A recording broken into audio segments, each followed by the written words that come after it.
In a dimly lit room, a golden-haired man kisses the woman in his arms deeply. "Why did you kiss me? You said you wanted to forget everything." This man possesses a mysterious power. With just a touch, he can completely transform someone's appearance. And the woman in his arms has just endured a nightmare. She was ruthlessly abandoned by her husband and nearly killed by his mistress. At her lowest point, this man saved her. Now she decides to rewrite her fate. With a new face and a new identity, she returns to face those who hurt her and take back everything with her own hands. Just a few days ago, Leticia suddenly received a notice from her husband Astor. "Let's get divorced," he said contemptuously. "I'm not joking. I've fallen in love with someone else." Leticia simply cannot accept any of this. It was her family's money that helped him overcome one business crisis after another. Now that the debts are barely paid off, he wants to cast her aside? Astor responds impatiently. "We're even. Your father's death has nothing to do with me." Really nothing to do with him? It was precisely because he kept delaying repayment that Leticia's family ran out of funds and ultimately went bankrupt. Her father,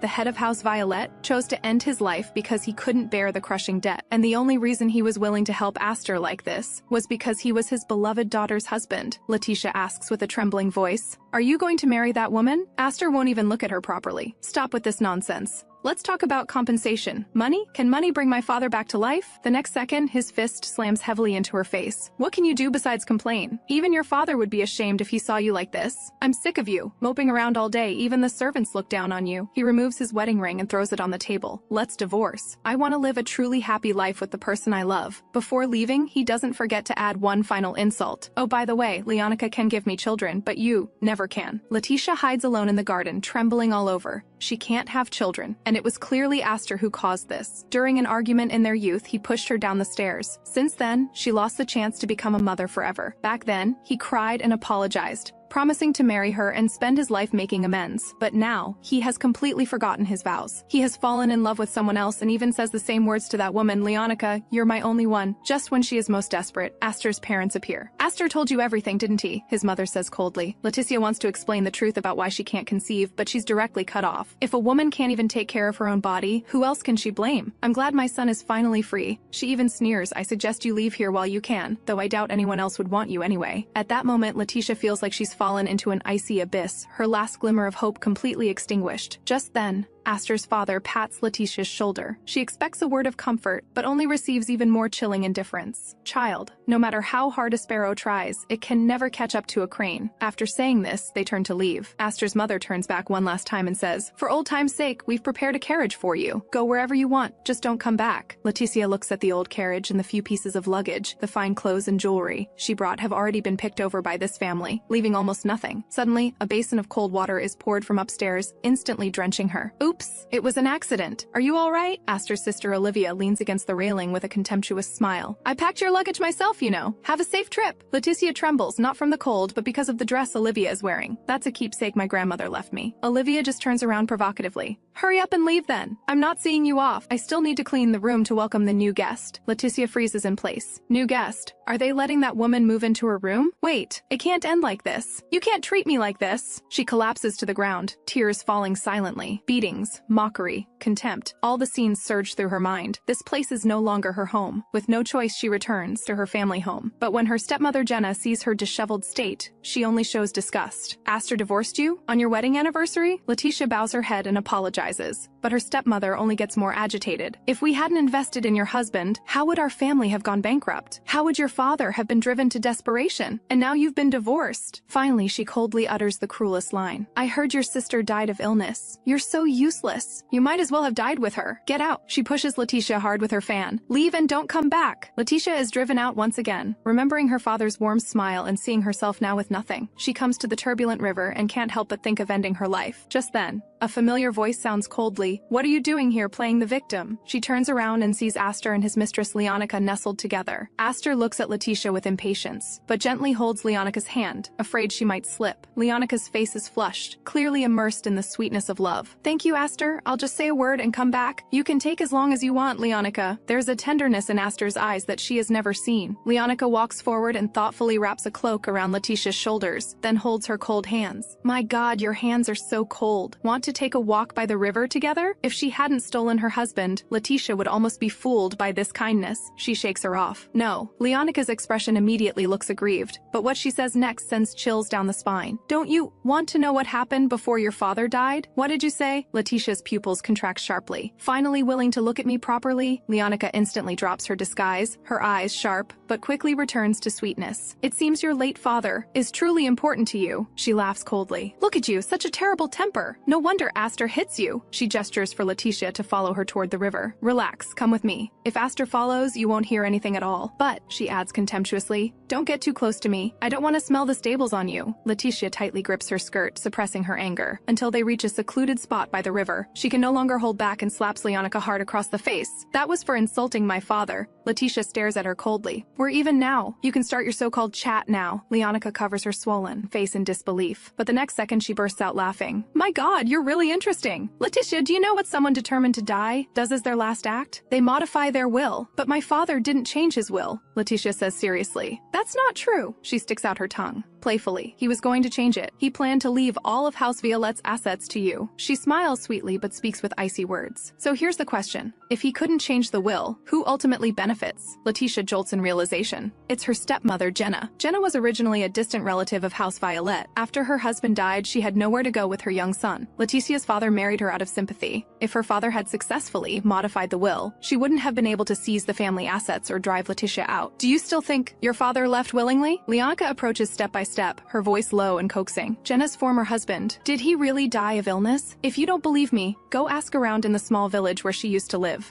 Why are you telling me all this? Leticia asks. First, I hate Jenna. She once tried to seduce Astor, even pretended to be drunk and threw herself at him, but Astor didn't pay her any attention. And second, Leonka suddenly leans in with a sinister smile, and the next second she viciously stabs a knife into Leticia's chest. Because I think you're so pitiful. Dying like a fool, so very pitiful. She pushes Leticia hard into the river. Goodbye. Go join your father. Leticia's body keeps sinking, the icy water enveloping her, memories flooding in like a tide. Her father, her family, deception and betrayal. She hates her own naivety, hates this absurd ending. Just as her consciousness begins to fade, a pair of hands gently cradles her face. Then a kiss falls on her lips. Don't cry. Who is it? Leticia asks softly. If you don't want to ruin your throat, don't talk. The man warns in a low voice and kisses her again. After some time, Leticia opens her eyes and finds herself lying in an unfamiliar room, her chest wound properly bandaged. You're awake? A cold voice comes, trembling every night, needing me to hold you to sleep. What a hassle. The golden-haired man frowns, yet he's breathtakingly handsome. Leticia recognizes him. Prince Theon, the child of miracles of the Westeros Empire. Your Highness, why did you save me? I should ask first. Aren't you the daughter of House Violet? And the daughter-in-law of House Winchester? How did you end up stabbed and in the water? Memories assault her again, and Leticia instinctively covers her aching chest. Theon suddenly leans over her. I worked hard to stop the bleeding. Don't move. He lowers his head and gently kisses her wound. Leticia panics and tries to stop him. Please wait. Just then the door is pushed open, and a man sighs helplessly. Good God, Lord Theon. She just woke up and you're already bullying her? He is Theon's aide, Langham. He turns to Leticia and apologizes politely. Sorry, miss. Lord Theon isn't a bad person, just has a rather unique personality. He continues to explain. We're currently on a Westeros passenger ship. Westeros is located west of Northland and is the legendary last dwelling place of the gods, hence it's called the Holy Empire. Because of this, special individuals are occasionally born into the royal family. Theon possesses divine power and is honored with the title Sol. Leticia is even more confused. Why would such a powerful person save her? Langham continues. When Lord Theon and I arrived in Northland,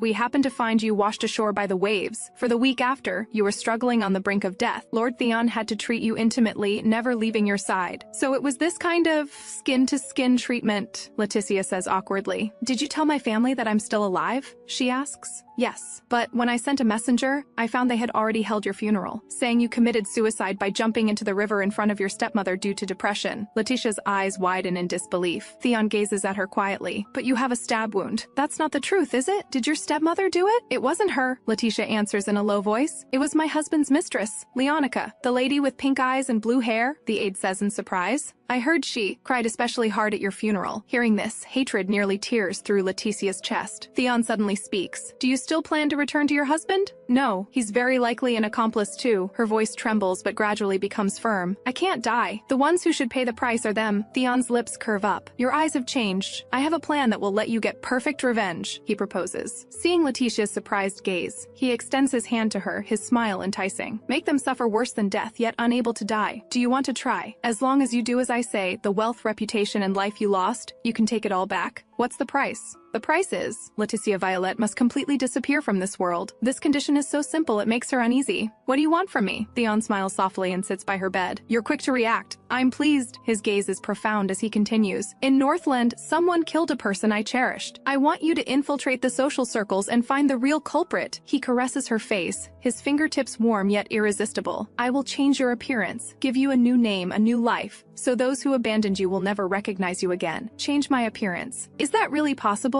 Leticia hesitates. Of course, Theon's lips curve up. Because I am the all-powerful soul. Leticia still doesn't understand. Why would you help me like this? We don't know each other. We met at your wedding. We're not complete strangers, Theon replies. His fingers gently slide across her cheek, tenderly tucking a strand of hair behind her ear. Then he lifts Leticia's left hand and licks the ring she hasn't removed. Back then, I gave you a piece of advice. Stay away from Astor Winchester. That day, the otherwise quiet wedding attracted much attention due to the arrival of a distinguished guest. The soul of Westeros, Prince Theon, came in person. I heard he has divine power and can exorcise demons and cure diseases. He came with Northland's second Prince Calix, the guests whisper. Leticia can't help but turn around, and immediately sees the golden-haired man radiating dignity and nobility. Astor's mother takes the opportunity to boast. All of this is thanks to me. Princess Anna is my childhood friend, which is how we could invite such a distinguished guest. While she busies the kitchen preparing dishes to the Saul's taste, she doesn't forget to mock Leticia. Really? Your father, marrying off his only daughter. How can there be no sincerity at all? Hearing this, Astor immediately shows displeasure, and Leticia can only lower her head. At this moment, Olivia excitedly suggests, Mother, let's ask the soul to give us a blessing. She goes to invite him herself, but soon returns huffily. He said unless the bride and groom come to ask personally, it's out of the question. For the sake of dignity, Astor is unwilling to go. Leticia forces a smile to comfort him. This would help the family's reputation, but he replies coldly, Since you insist, then go. The two just approach the princes, and second Prince Calix jokes with a smile. Well, aren't these today's newlyweds? Leticia and Astor bow respectfully. But before Astor can speak, Theon asks directly, Are you also here for a blessing? Astor answers reluctantly, If we receive the Saul's blessing, our family's difficulties will surely be resolved. But Theon only sneers. I can't even remember your names, and you actually believe a blessing will bring good fortune. His gaze is cold as he refuses without hesitation. I cannot bless your family. Please leave. At that moment, Astor's face turns pale. He feels unprecedented humiliation. Seems I asked the wrong person, Astor says through gritted teeth, then turns and walks away, leaving Leticia alone. She chases after him but is harshly shaken off. This extremely face-conscious man puts all the embarrassment on the bride. I told you not to come! Watching his angry, retreating figure, Leticia can only silently swallow her grievance. But Theon's mockery drifts over lightly. He just storms off like that, leaving his own bride standing here. What Leticia does next surprises everyone. She gently lifts her skirt and gives Theon an elegant curtsy.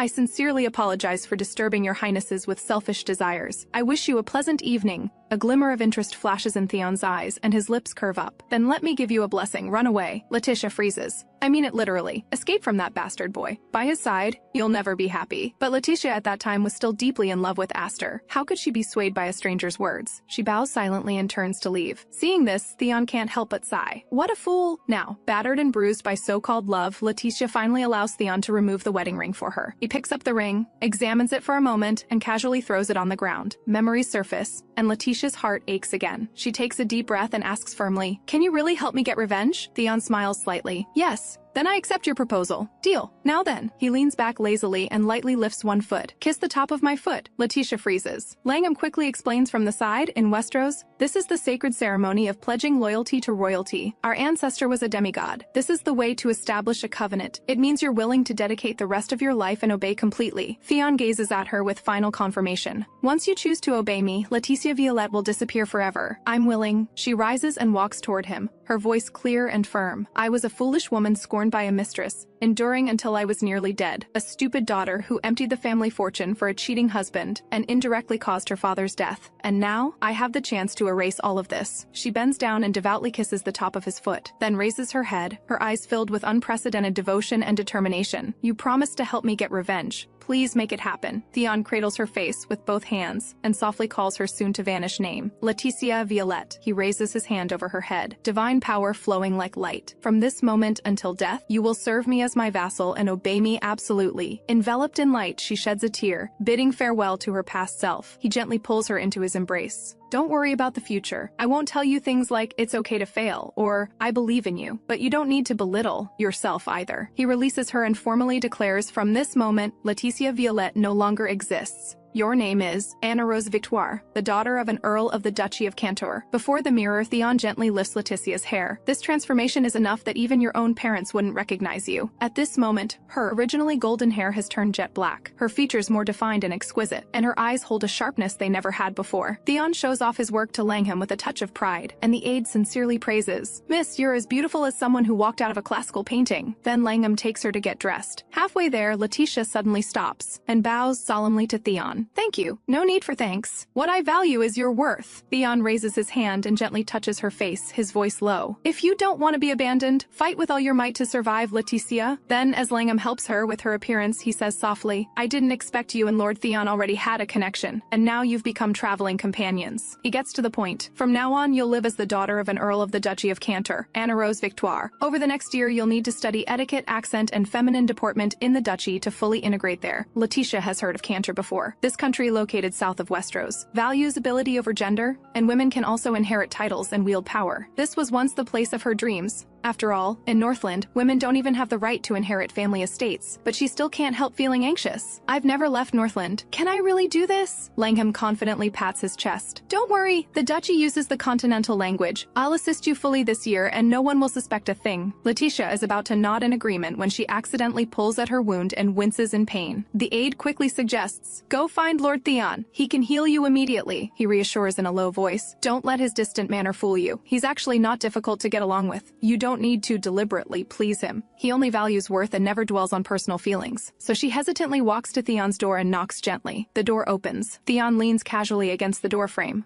golden hair falling loose, his expression lazy yet captivating. "What is it?" "My wound has opened again." She tries to explain, but he directly brings her into the room. During treatment, she can't help but ask softly, "Why won't this wound heal?" "Because someone coated the blade with something." "It's not that my ability is insufficient." He raises his hand and light flickers briefly. Her pain instantly dissipates. "Thank you. I feel much better," Leticia says gratefully. He gently strokes the top of her head, but his words are cold. Taking care of one's horse is a master's responsibility. This comparison makes her uncomfortable, yet a barely perceptible longing stirs in her heart. She can't help but think of her newlywed days with Astor. Suddenly, Theon's expression darkens. "Are you still clinging to the past?" But he immediately raises an eyebrow and changes tone. "Though, how did you provoke those people? You don't seem like the type to make enemies everywhere." Leticia clenches her hands and smiles bitterly. "Maybe it's precisely because I look too easy to bully." Theon lightly taps her hand with his finger and continues to press. "Why are women in Northland so easily bound by marriage? Your husband openly appears in public with his mistress like that." His words pierce her heart like needles. Leticia explains in a low voice. "In Northland, a man's infidelity is not considered shameful. As long as it doesn't threaten the position of the legal wife or the heir, it's tacitly permitted." Theon suddenly curves his lips, a hint of playfulness flashing in his eyes. "Then what if it's a married woman having an affair? In Northland, a married woman who has an affair is immediately sent back to her family home and must pay emotional compensation to her husband and in-laws. Her children also lose their inheritance rights." Leticia's voice grows quieter, and she can't help but ask softly, "Your Highness, why are you asking these things?" Theon quietly leans closer and whispers in her ear, "Because I want to have an affair with you." Leticia freezes on the bed, barely able to breathe, but he raises a smile and continues to press closer. "But you were abandoned before you could have an affair, and you have no children who would lose inheritance rights. Moreover," he leans down, his nose nearly touching the side of her neck, "you're already dead, so you don't need to pay any compensation at all." His fingers brush the edge of her skirt, making her tremble slightly. Then he suddenly lowers his head and gently bites her neck, his voice seductive yet cold. "If the affair partner is worse than the ex-husband, that would be ridiculous.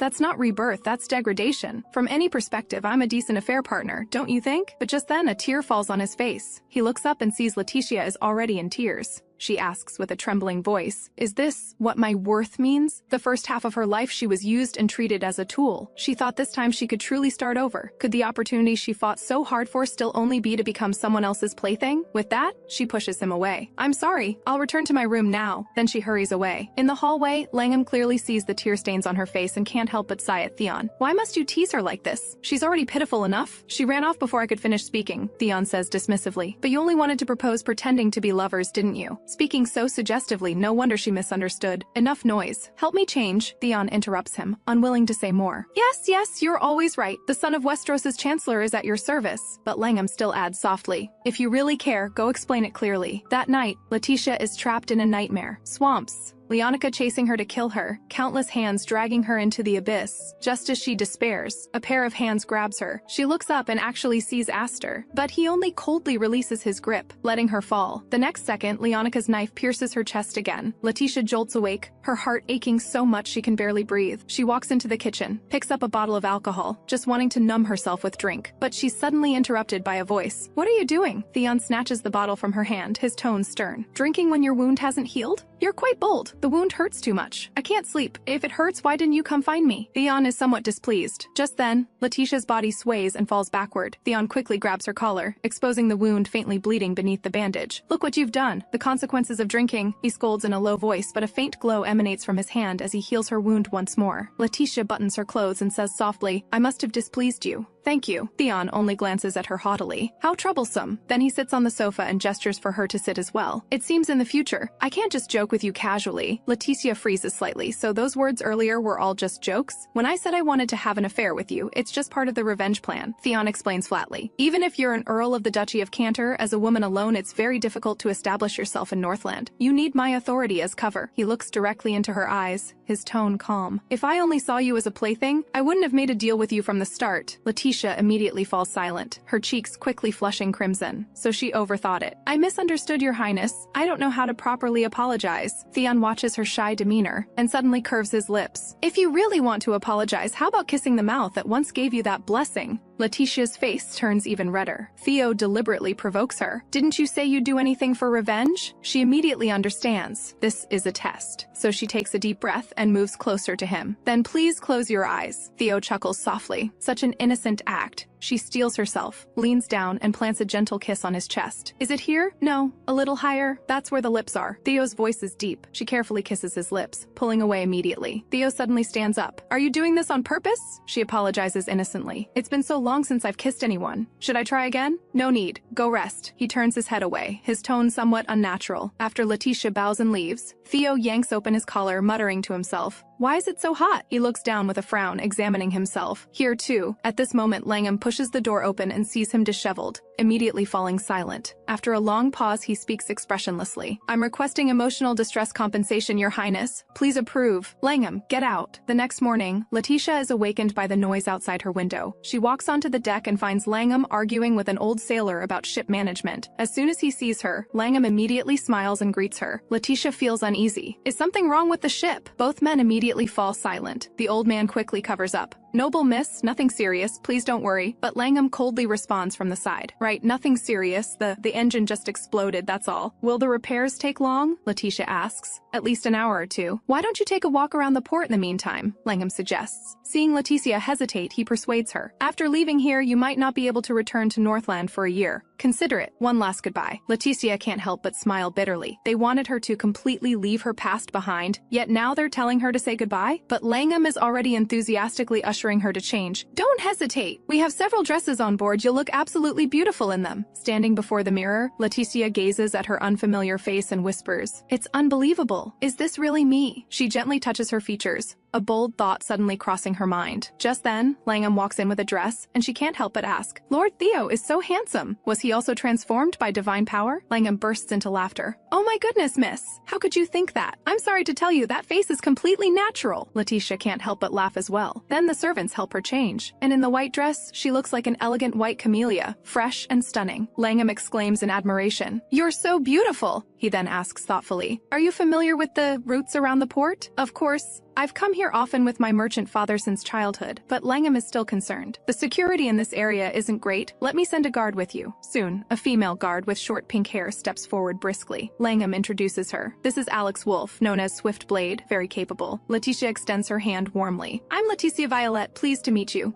But Langham gently shakes his head. She immediately realizes and corrects herself. "I'm Annarose Victorova." Alex gracefully takes her left hand and places a gentle kiss on it. Alex Wolf, honored to meet Countess Annarose Victorova. The two disembark together. Leticia can't help but marvel. "I didn't realize the ship I was on is so magnificent." "This is Westros's pride, the Platinum Paradise," Alex introduces. The name suits it perfectly. Leticia affirms. Just then, a grating voice comes from behind. Flashy and impractical, only fools would like such an ostentatious ship. The voice is all too familiar. Leticia's body stiffens and she slowly turns around. It's actually Astor's mother and sister. She hurriedly turns back around, her heart racing. They haven't recognized her and are cheerfully discussing their own ship, the White Traveler. Only now does Leticia notice that Astor's family ship is docked not far away. She was careless. Olivia's voice drifts over again. Mother, now that our business is going well, shouldn't we get a new ship? You're right. If only we'd claimed that girl's death benefit back then. Leticia's eyes widen instantly. She can't help but turn around, just in time to hear Olivia say mockingly, that woman was useless when she was alive, and just as worthless dead. Astor's mother chimes in agreement. It's all because Astor is too soft-hearted, thinking Leticia died because of him. He wouldn't even claim the insurance payout. What a waste on her stepmother. What would she know about using that money? She then mentions Leonka. Thank goodness for her. When they marry, she'll definitely bring a huge dowry. She's the only survivor of that great fire, now the sole heir of the family. The two laugh heartily after speaking. In that moment, the fear in Leticia's heart completely transforms into rage. How long has she been dead? This family has already become so cold and indifferent. Just then, Olivia notices this elegantly dressed stranger. She approaches with a fake smile and asks, "Oh my, judging by your attire, you're from abroad, aren't you? Which continent are you from? We haven't seen foreign visitors here in so long. I'm so delighted to meet you." The sudden face-to-face encounter leaves Leticia frozen in place, unable to utter a single word. "Miss, don't you understand the Northland language? What about continental language?" Olivia still doesn't give up, and Alex looks at her with concern. Leticia feels suffocating pressure but can't make any sound. Just then, Alex naturally steps forward and gently takes her hand. "My lady, we should go back. Let me take you to the appointed place." Only after sitting down in the restaurant does Leticia gradually calm down. Alex asks softly, "You know those two, don't you? They're my former mother-in-law and sister-in-law." "Just now. Thank you," Leticia says gratefully. "You don't need to thank me. Everything is for Lord Theo." Alex smiles gently. After the food is served, Alex gently encourages her to eat more. Changes in weight can sometimes alter a person's appearance, even making them unrecognizable to acquaintances. Feeling this thoughtfulness, Leticia finally shows a hint of a smile. "All right, I'll eat well." But just then, a familiar voice comes from behind her. "So you're here! Didn't expect you'd be hiding in a place like this. It's Astor." Leticia's hand trembles, and her utensils clatter to the floor. She whispers to Alex, "That's my ex-husband. Please stay calm. He absolutely won't recognize you. The more flustered you are, the more suspicious it becomes." Alex soothes. Leticia lowers her head, trying hard to calm herself. At this moment, the man accompanying Astor speaks up. "I've really missed the taste of this place." Leticia recognizes him as Viscount Bandel Bryce, Astor's good friend who had also attended their wedding. Seeing that neither of them has identified her, Leticia feels slightly relieved. Alex stands up and suggests, "Let's leave here slowly." Unexpectedly, Bandel suddenly questions Astor loudly. "Better off dead? Is that something you say about your late wife?" But Astor responds coldly. "After the divorce, she had nowhere to go, and she can't have children who would want her." "You knew she had nowhere to go and you still divorced her?" Bandel asks back. "I'm not a charity. That woman was as selfish as me, knowing full well that Leonka and I truly love each other, yet she refused to let go." Astor's words grow increasingly cruel. "She jumped into the river just to make me feel guilty. I found it unlucky, so I didn't even claim the insurance payout." Leticia, who had just stood up, freezes in place as tears silently fall. She had thought he didn't claim the insurance out of guilt, but she never imagined he just found her unlucky. Until the very last moment, the man she loved most deeply was betraying her in the cruelest way possible. Seeing Leticia losing control of her emotions, Alex quickly whispers, "My lady, we should go." Unexpectedly, Bandel has already noticed her crying and asks with concern, "Miss, are you all right?" Alex quickly stands in front of Leticia, responding coldly, "We're fine. Please continue your conversation." But Bandel insists. In Northland, ignoring a lady in tears is considered impolite. "If there's anything you need, please do tell me." Alex shows slight impatience. "I already said we're—" Just then, a deep and alluring voice sounds. "Sorry, I'm late." Theo gently lifts Leticia's tear-stained face, his tone indulgent yet helpless. "We've only been apart for a moment. How did you end up crying like this?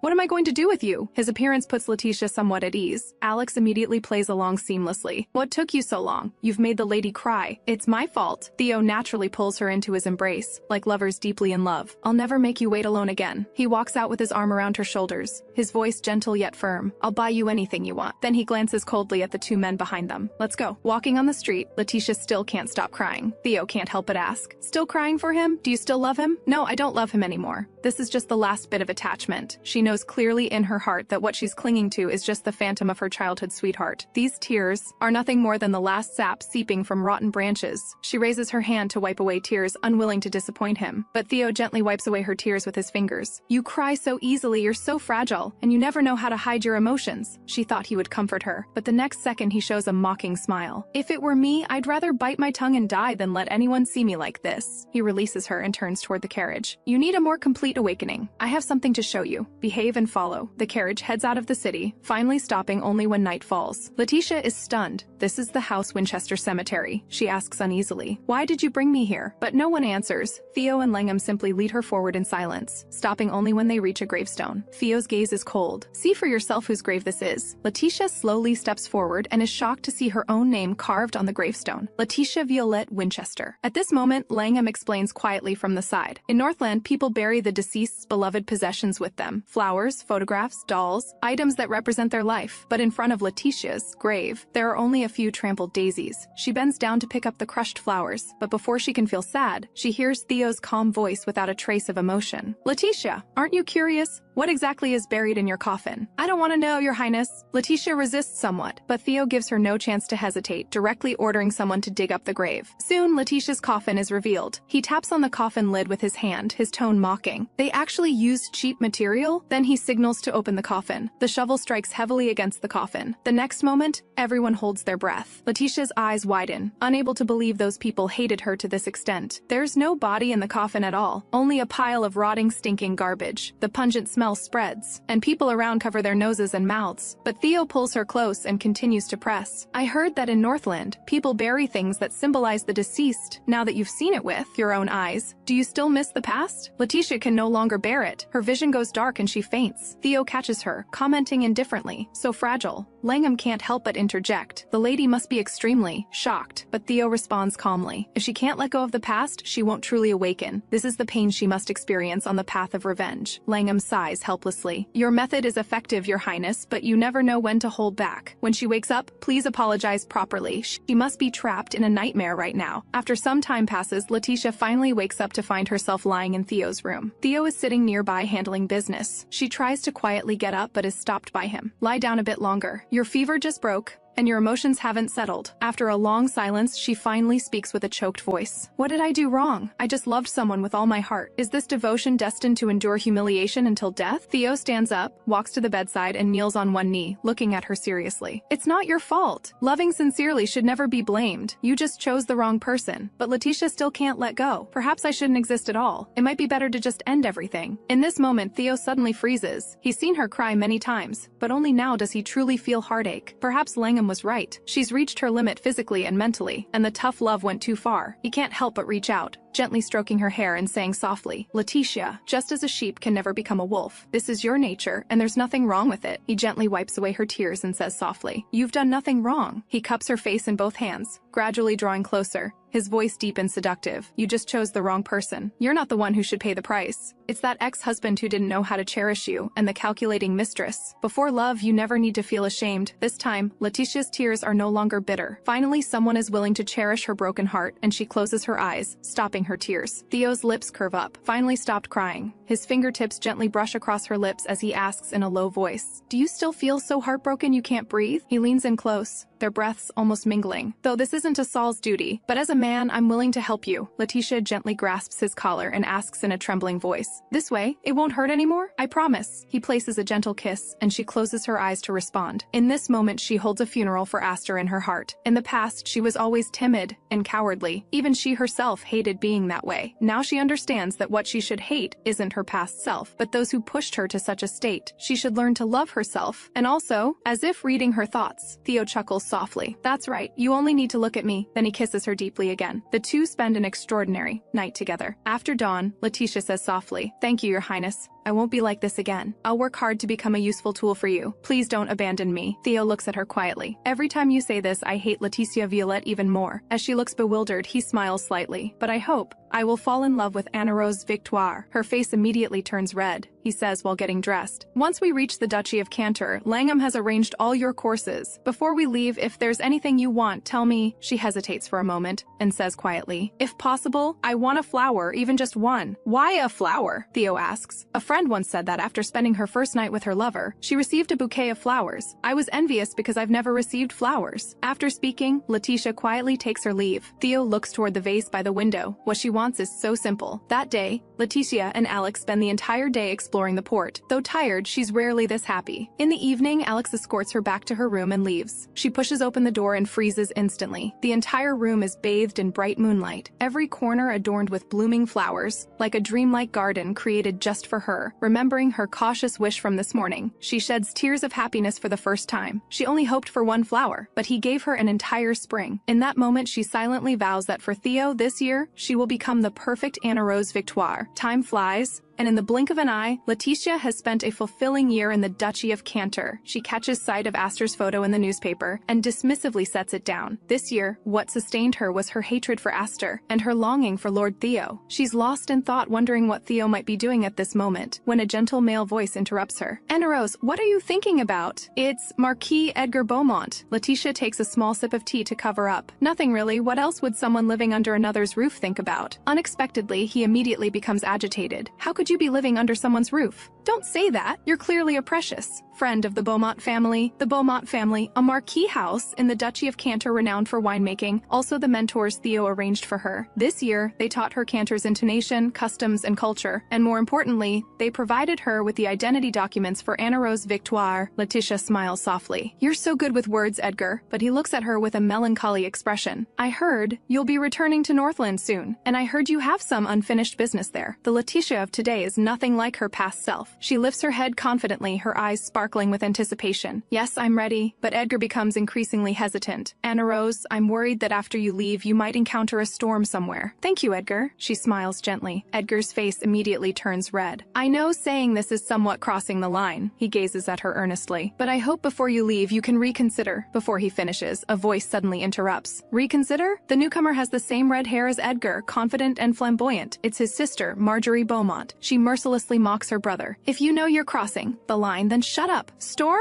You slept through all your literature classes. Stop pretending to be poetic. That's hilarious." She turns to Leticia, raising an eyebrow. "Rose, why are you spacing out listening to his nonsense? How can you call yourself a woman of Cantor like this?" Leticia responds composedly. "Sorry, Marjorie. Doesn't Cantor have a saying? Set sail with the wind? Time is precious. I shouldn't waste it." Marjorie immediately claps, her face full of relief. "Who would dare treat you like a foreigner now?" She then rushes forward and hugs her. Leticia also smiles happily. "It's all thanks to my teachers." This year, Marjorie has patiently accompanied her in learning culture and etiquette, becoming her most important friend. Thinking of this, Leticia says sincerely, "Marjorie, I've always been so grateful to you." Marjorie happily kisses her. "I adore you." She then takes out a document as a reward for her year of hard work. Leticia opens it and finds it's her brand new identity document. Marjorie solemnly announces, "From today, Victoire officially becomes a collateral branch of the Marquis Beaumont family. Please take care of me, cousin." Leticia looks at this document in disbelief and hugs Marjorie emotionally, but Marjorie pushes her away with a smile. It's too early to be moved. Before she finishes speaking, a figure approaches from behind. It's Langham, whom she hasn't seen in a year. "Long time no see, miss. You look much better," he says with a smile. "Entrusting the Beaumont family to care for you was indeed a wise decision." Leticia can't hide her excitement. "How have you been?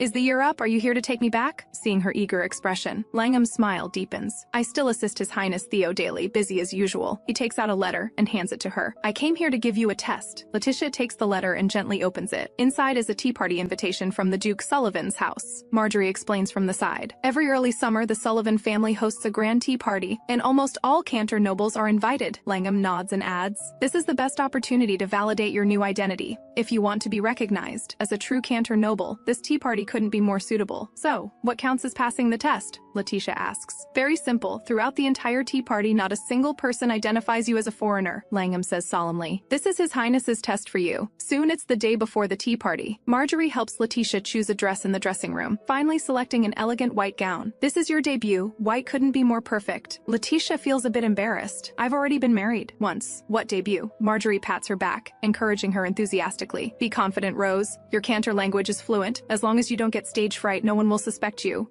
None of us are perfect, but you have every right to hold your head high, because you've worked so hard." Putting on the dress, Leticia gradually regains her confidence. Marjorie keeps chattering. "Don't be afraid. You didn't do anything wrong. It's that couple. You're not a criminal." But Leticia says with a soft laugh, "But I am a criminal. Identity fraud, forged documents, and fraud charges." Marjorie is momentarily speechless, frozen in place, and finally turns her head stubbornly. "So you're not wearing the dress I chose then?" Leticia answers with a smile. "Of course I'll wear it. You specially chose it for me." They then pair it with a set of blue jewelry. Everything is ready, just waiting for tomorrow's tea party. At night, Leticia lies in bed, bed, feeling somewhat nervous. Amidst her anxious heartbeat, she gradually falls asleep. In her dream, she transforms back into her former self. Leonka and Astor are intimately embracing, mocking her with cold sarcasm. Astor contemptuously sneers at her as a stumbling block to happiness. Just then, a hand grasps hers. Theo descends like sunshine, dispelling the darkness around. He carefully examines her face and says softly, "Your complexion is much better, but your eyes are still so gentle, as if they could shatter at any moment. But strangely, your fragility is somewhat attractive to me." Leticia can't help but raise her hand to gently touch his cheek. "Your Highness, you smell like the sun." Theo lowers his head to kiss her hair, murmuring, "And you smell like tears, salty and bitter, yet with a hint of sweetness, like silk dampened by night rain." In his warm embrace, she feels unprecedented peace, and unconsciously shows her vulnerable side. "Every morning when I wake, every night when I sleep, I still feel somewhat weary." Theo gently lifts her in his arms. "If that's the case, tonight I'll help you fall asleep." He walks forward over flower petals scattered on the ground. She nestles in his strong arms, murmuring happily, "Thank you for the flowers. I'll always remember this gesture. They're just flowers. I can give you better things than flowers." In the dream, they sleep in each other's arms, immersed in the tranquil night. Dawn breaks, and Leticia's lips still carry a trace of a happy smile. In the morning, they take a carriage to the tea party. Leticia is still immersed in last night's dream, unconsciously whispering, "It's unbelievable, as if His Highness really came to my side." Marjorie interrupts her thoughts with a smile. "Rose, what are you thinking? Nervous?" She chats cheerfully along the way, doing her best to help Leticia relax. Soon, Duke Sullivan's estate comes into view. Leticia gracefully descends from the carriage holding her skirt, her posture elegant and noble, like a goddess descending. Edgar's face turns completely red, exclaiming repeatedly, "My goodness, Rose, you're as dazzling as a princess." Marjorie complains from the side. "Look at you being so smitten, you've never praised me like this." Edgar isn't backing down, pointing at the decoration on her shoulder to retort, "Sea anemones can talk now." Naturally, Marjorie chases after him to hit him. At this time, the nobles' carriages arrive one after another. Marjorie excitedly pulls Leticia. "Let's go, it's time to let everyone admire you, this blooming rose." Suddenly, a man speaks sarcastically behind them. "Oh my, isn't this the famous Marjorie Beaumont?" Marjorie raises an eyebrow and looks him over. "Oh my. Who are you?" "Not very famous, can't quite remember." He immediately gets flustered. "Stop pretending. We've clearly met several times." Edgar quickly smooths things over. "Count Hayden, long time no see," but Marjorie has no intention of letting it go. "I say, how long are you going to follow behind me looking for trouble? Your fiancé is my fan, yet you keep stalking me. That's not quite normal, is it?" Count Hayden stamps his feet in anger. "We clearly arrived first." At this moment, his fiancée Sharon comes over, looking at Marjorie with admiring eyes. "Lady Marjorie, you're so beautiful today. More dazzling than the shells on your dress." Count Hayden stands to the side, his expression growing increasingly unpleasant. Sharon notices Leticia and asks curiously, "Who is this?" Marjorie immediately takes her hand and introduces solemnly, "This is my cousin, Countess Annarose Victorova." Sharon quickly praises, "No wonder she's so elegant, she's Lady Marjorie's relative." Suddenly, a familiar voice interrupts. "Oh my, you're a countess from the Duchy of Cantor? Haven't we met in Northland?" Leticia's heart skips, not expecting to encounter Olivia, but she quickly regains composure and responds with a smile. "We admired ships together at the harbor port, right?" Olivia is ecstatic. "You remember me? Your profile was so beautiful, I've never forgotten it." Then, Olivia greets Edgar. Edgar responds politely, "I've heard that Mr. Astor Winchester's white tea business is very popular in Northland recently." Olivia is even more delighted. "You actually know my brother, what an honor." Leticia notices that Edgar and Marjorie's expressions suddenly become grave. They've obviously learned from Langham about her experiences in Northland. Edgar continues asking, "I heard that Westeros white tea is very suitable for Northland's water quality, but Northland people initially didn't accept white tea's tartness. Why did your brother still insist on this business?" Olivia fidgets with her fingers, saying embarrassedly, "Initially the whole family opposed it, but my brother accomplished it through his own efforts." In an instant, Leticia's expression darkens. Back then, she was the one who fully supported Astor, trusted him, even at the cost of dragging down her own family. Now all the credit has become his alone. However, she soon shows a barely perceptible smile. Heaven has given her a chance to start over, and her enemies remain unchanged. That couldn't be better.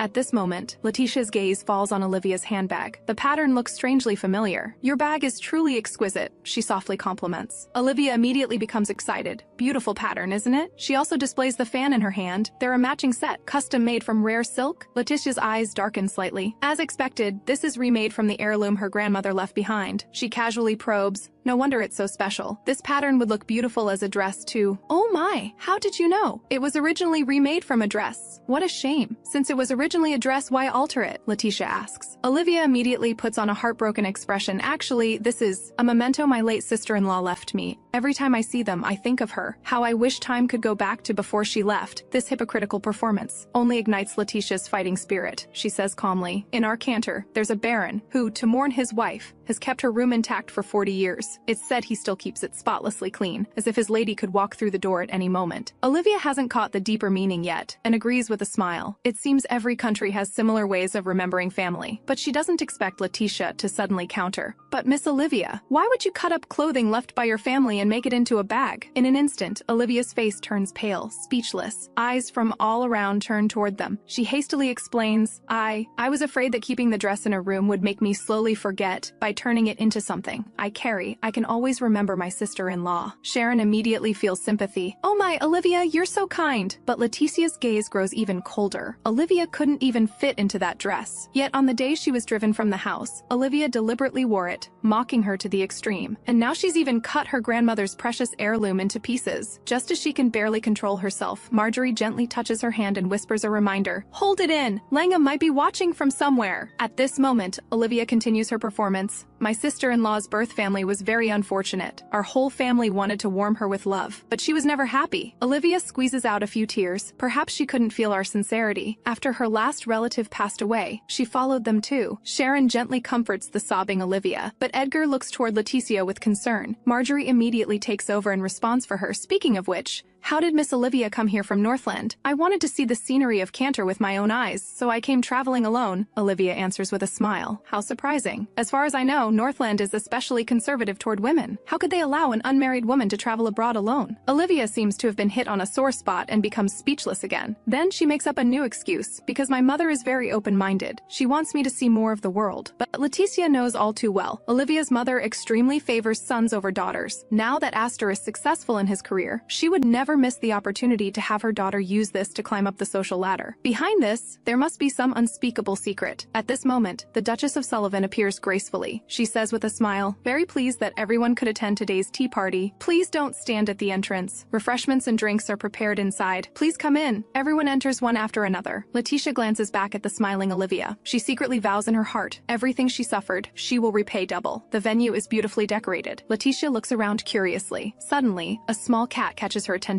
It has a unique marking around its left eye, which at first glance looks like wearing a monocle, inexplicably resembling Mr. Langham. The kitten meows at her in a friendly way, instantly melting her heart. She has always loved cats, but never kept one because Astor is allergic to cat fur. She's about to crouch down to pet it when she sees Edgar waiting ahead. She reluctantly leaves. After being seated, she orders a cup of tea with cream, according to Cantor customs. Marjorie orders black tea mixed with red wine. They quietly enjoy the music. Soon, several gentlemen come to exchange pleasantries. Long time no see, Edgar. Been busy lately? Haven't seen you at the yacht club, one gentleman asks. Edgar responds with a smile. The wine is about to launch. I need to oversee every step. The other turns to praise Marjorie. Miss Marjorie, you're radiant as always today, dazzling like coral in the sea. Marjorie sees through their intentions at a glance. Thanks for the compliment. But I'm not the one you really want to meet, am I? The two become a bit embarrassed. One of them says, then I'll be direct. May I ask who this lady beside you is? At first sight, I thought she was a beauty who stepped out of a famous painting. Marjorie proudly introduces, this is my cousin. Beautiful, isn't she? Leticia is secretly amused. In reality, she's actually 2 years older than Marjorie. She introduces herself gracefully. Hello, I'm Annarose Victorova. The other gentleman seems to know something about the Victorova family. I heard Victorova is a collateral branch of House Beaumont, so the Count has a daughter? The atmosphere suddenly becomes a bit awkward. Fortunately, Edgar cleverly responds, yes, even after several generations, the Victorova family's black hair remains glossy and black. Truly remarkable. The other can't help but agree. That's right, their family's hair is especially black. In this way, they successfully deflect the question. Afterwards, guests come to greet them continuously, and the name Annarose gradually spreads. After a while, Leticia feels a bit tired and plans to go to the lounge to relax briefly. Unexpectedly, on the way, she inadvertently hears Sharon complaining to her fiancé. Her sapphire ring vanished just before leaving the house. A suspicion immediately surfaces in Leticia's mind. Olivia used to steal her things frequently. This time, could it be her again? She pushes open the lounge door and suddenly runs into Olivia. At that very moment, the other hastily hides something in her sleeve. At this moment, Leticia is almost certain of her suspicion. She casually strikes up conversation. Miss Olivia, what do you think of Cantor's tea party? Olivia's expression is somewhat unnatural. The atmosphere is a bit unfamiliar to me, but it does have Cantor's unique charm. She adds ingratiatingly, the Count and Miss Marjorie are truly popular. So enviable. You're too kind. I'm just basking in Marjorie's glory, Leticia says. Everyone gathers around you both, like petals clustering around the pistil. Hearing this, Leticia immediately understands. Olivia is not popular at this tea party, which is why she's been secretly observing them. them. She must be hoping that men would be curious about her as a foreign woman and gather around her. So she asks casually, "By the way, what is Miss Olivia doing here?" "I'm a bit tired from the journey. I wanted to rest for a moment," Olivia answers, feigning fatigue. "Then rest well. Don't mind me." After saying this, Leticia discreetly glances at the vanity. Olivia's cosmetics are neatly arranged, completely untouched. Has she given up her bad habit of stealing? But recalling the past, Leticia decides to test her once more. She loosens her hair bun, pretending to take a nap on the sofa, and seemingly casually places the sapphire hairpin on the table. Sure enough, the hairpin immediately attracts Olivia's attention. Her eyes brighten slightly. After more than 10 minutes, desire finally wins. She tentatively calls Leticia's name softly, but Leticia only pretends to be sound asleep,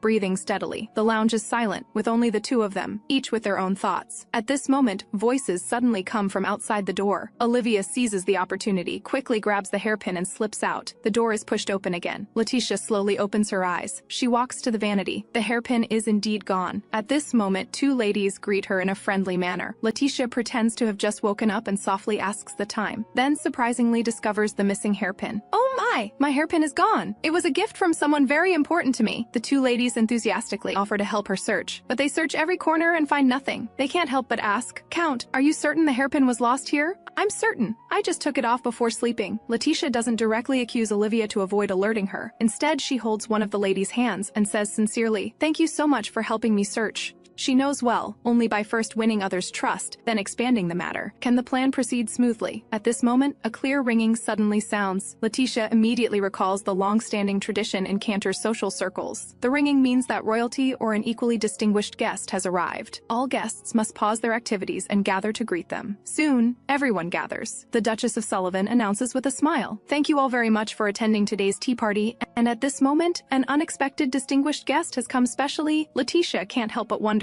could it be the King of Cantor himself? At this moment, the curtain lifts gently, and that distinguished guest walks out slowly. She instantly widens her eyes. The visitor is actually Theo, whom she thinks of day and night. The guests present immediately whisper excitedly, "It's Sol! He actually came in person. This is so rare." Leticia's heartbeat involuntarily quickens. Is he here specifically to see her? She recalls his whisper in her ear from the past. "I will make you completely forget your ex-husband." Now, her heart has indeed long been occupied by Theo. But the next second, she forces herself to be clear-headed. We're only in a transactional relationship. He must be here to test my performance. Don't flatter yourself. Focusing on passing the test is what matters. So she composes herself and joins the conversation of the ladies nearby. "Never thought I'd see Sol in person. How can he be so handsome and noble?" Marjorie also comes closer. She quietly teases, "You're not getting nervous just from seeing His Highness, are you?" At this moment, Leticia is still hesitating. The hairpin matter was interrupted. Should she continue pursuing it? At this moment, Marjorie suddenly notices Leticia's change. "Why is your hair down? Where's the hairpin?" "I took a short nap just now. When I woke up, it was gone." Their conversation catches Sharon's attention. "Lady Annarose, your hairpin is gone? Could it have been stolen?" Leticia feigns panic, perhaps. Gradually, the surrounding guests also notice the commotion here and start discussing. Who did it? How dare they steal the Count's things? Olivia pushes through the crowd, exclaiming dramatically, "Oh my! Count, what happened?" Seeing her take the bait, Leticia's gaze darkens. She suddenly grabs her hand and says excitedly, "Miss Olivia, do you remember what color hairpin I wore today?" Of course it's green." "No, it's blue," Leticia calmly corrects. She knows all too well Olivia has always favored blue the most. In the past at House Winchester, the items she accidentally lost most were blue ones, and today, she happened to wear blue jewelry, exposing Olivia's true nature. She says with feigned confusion, "How strange, Miss Olivia." While chatting in the lounge, I fell asleep, and when I woke up, the hairpin was gone. These insinuating words make Olivia freeze on the spot. Whispered discussions immediately arise around them. A foreign heiress would do such a thing? But according to the Count, a Count? Who else could it be but her? Olivia forces herself to remain calm. "Yes, I also remember the Count took off the hairpin before sleeping." She changes the subject, trying to shift suspicion. "But I left immediately after you fell asleep. The hairpin was still on the table then. Think again. Did anyone else enter the lounge after that?" These words immediately provoke those two ladies' displeasure. One of them says angrily, "When we entered, the Count had just been woken up, and she discovered the hairpin was missing. Are you suspecting us?"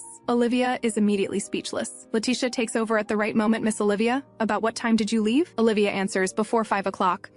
I seem to vaguely recall hearing the clock chime. That should have been 5 o'clock sharp?" "Indeed. We also heard the chime on our way to the lounge," one lady confirms. Leticia softly draws a conclusion. It seems then that the hairpin had already disappeared before the two ladies entered. The details gradually become clear. Discussions rise and fall around them. Olivia suddenly chokes up. "Oh my, Count Victoire, are you suspecting me?" She sobs while defending herself. "Accusing me of theft without evidence is really too much." Sharon immediately softens. "I believe Olivia isn't that kind of person. She just arrived in Cantor not long ago. Perhaps there's some misunderstanding." But Leticia looks at Sharon seriously. "Have you recently lost any valuables as well?" Sharon immediately recalls the vanished sapphire ring. Olivia hastily denies, "It wasn't me. How could it be me?" But the guests' discussions cannot be calmed. Even Sharon's ring is missing. "Isn't this too much of a coincidence? No, it really wasn't me." Olivia is almost breaking down. "If you don't believe me, search me. Come on." Seeing the situation getting out of control, the Duchess of Sullivan appears at the right time. "I heard there was a theft at the tea party. Is there anything I can help with?" Olivia grasps at this like a lifeline. "Please testify for me. If possible, please search me yourself. If you do it, everyone will surely believe." The Duchess sees through her intention and suggests doing it inside. But Olivia insists on being searched publicly. "Only this way can I prove my innocence." The Duchess has no choice but to agree. She first checks Olivia's handbag. It's empty. Olivia shows a confident smile. Then the Duchess pats various parts of her dress and announces, "Nothing on her person." This is exactly the outcome Olivia wanted. But Leticia won't let it rest. "May I also confirm, Miss Olivia?" With the Duchess's tacit approval, she steps forward and starts checking from the sleeves. To avoid awkwardness, she deliberately avoids private areas like the chest. Olivia is smug again. "See, I told you there's nothing." Unexpectedly, Leticia suddenly crouches down and reaches toward her hem. "Don't you want to prove your innocence? Please don't move. I haven't finished checking."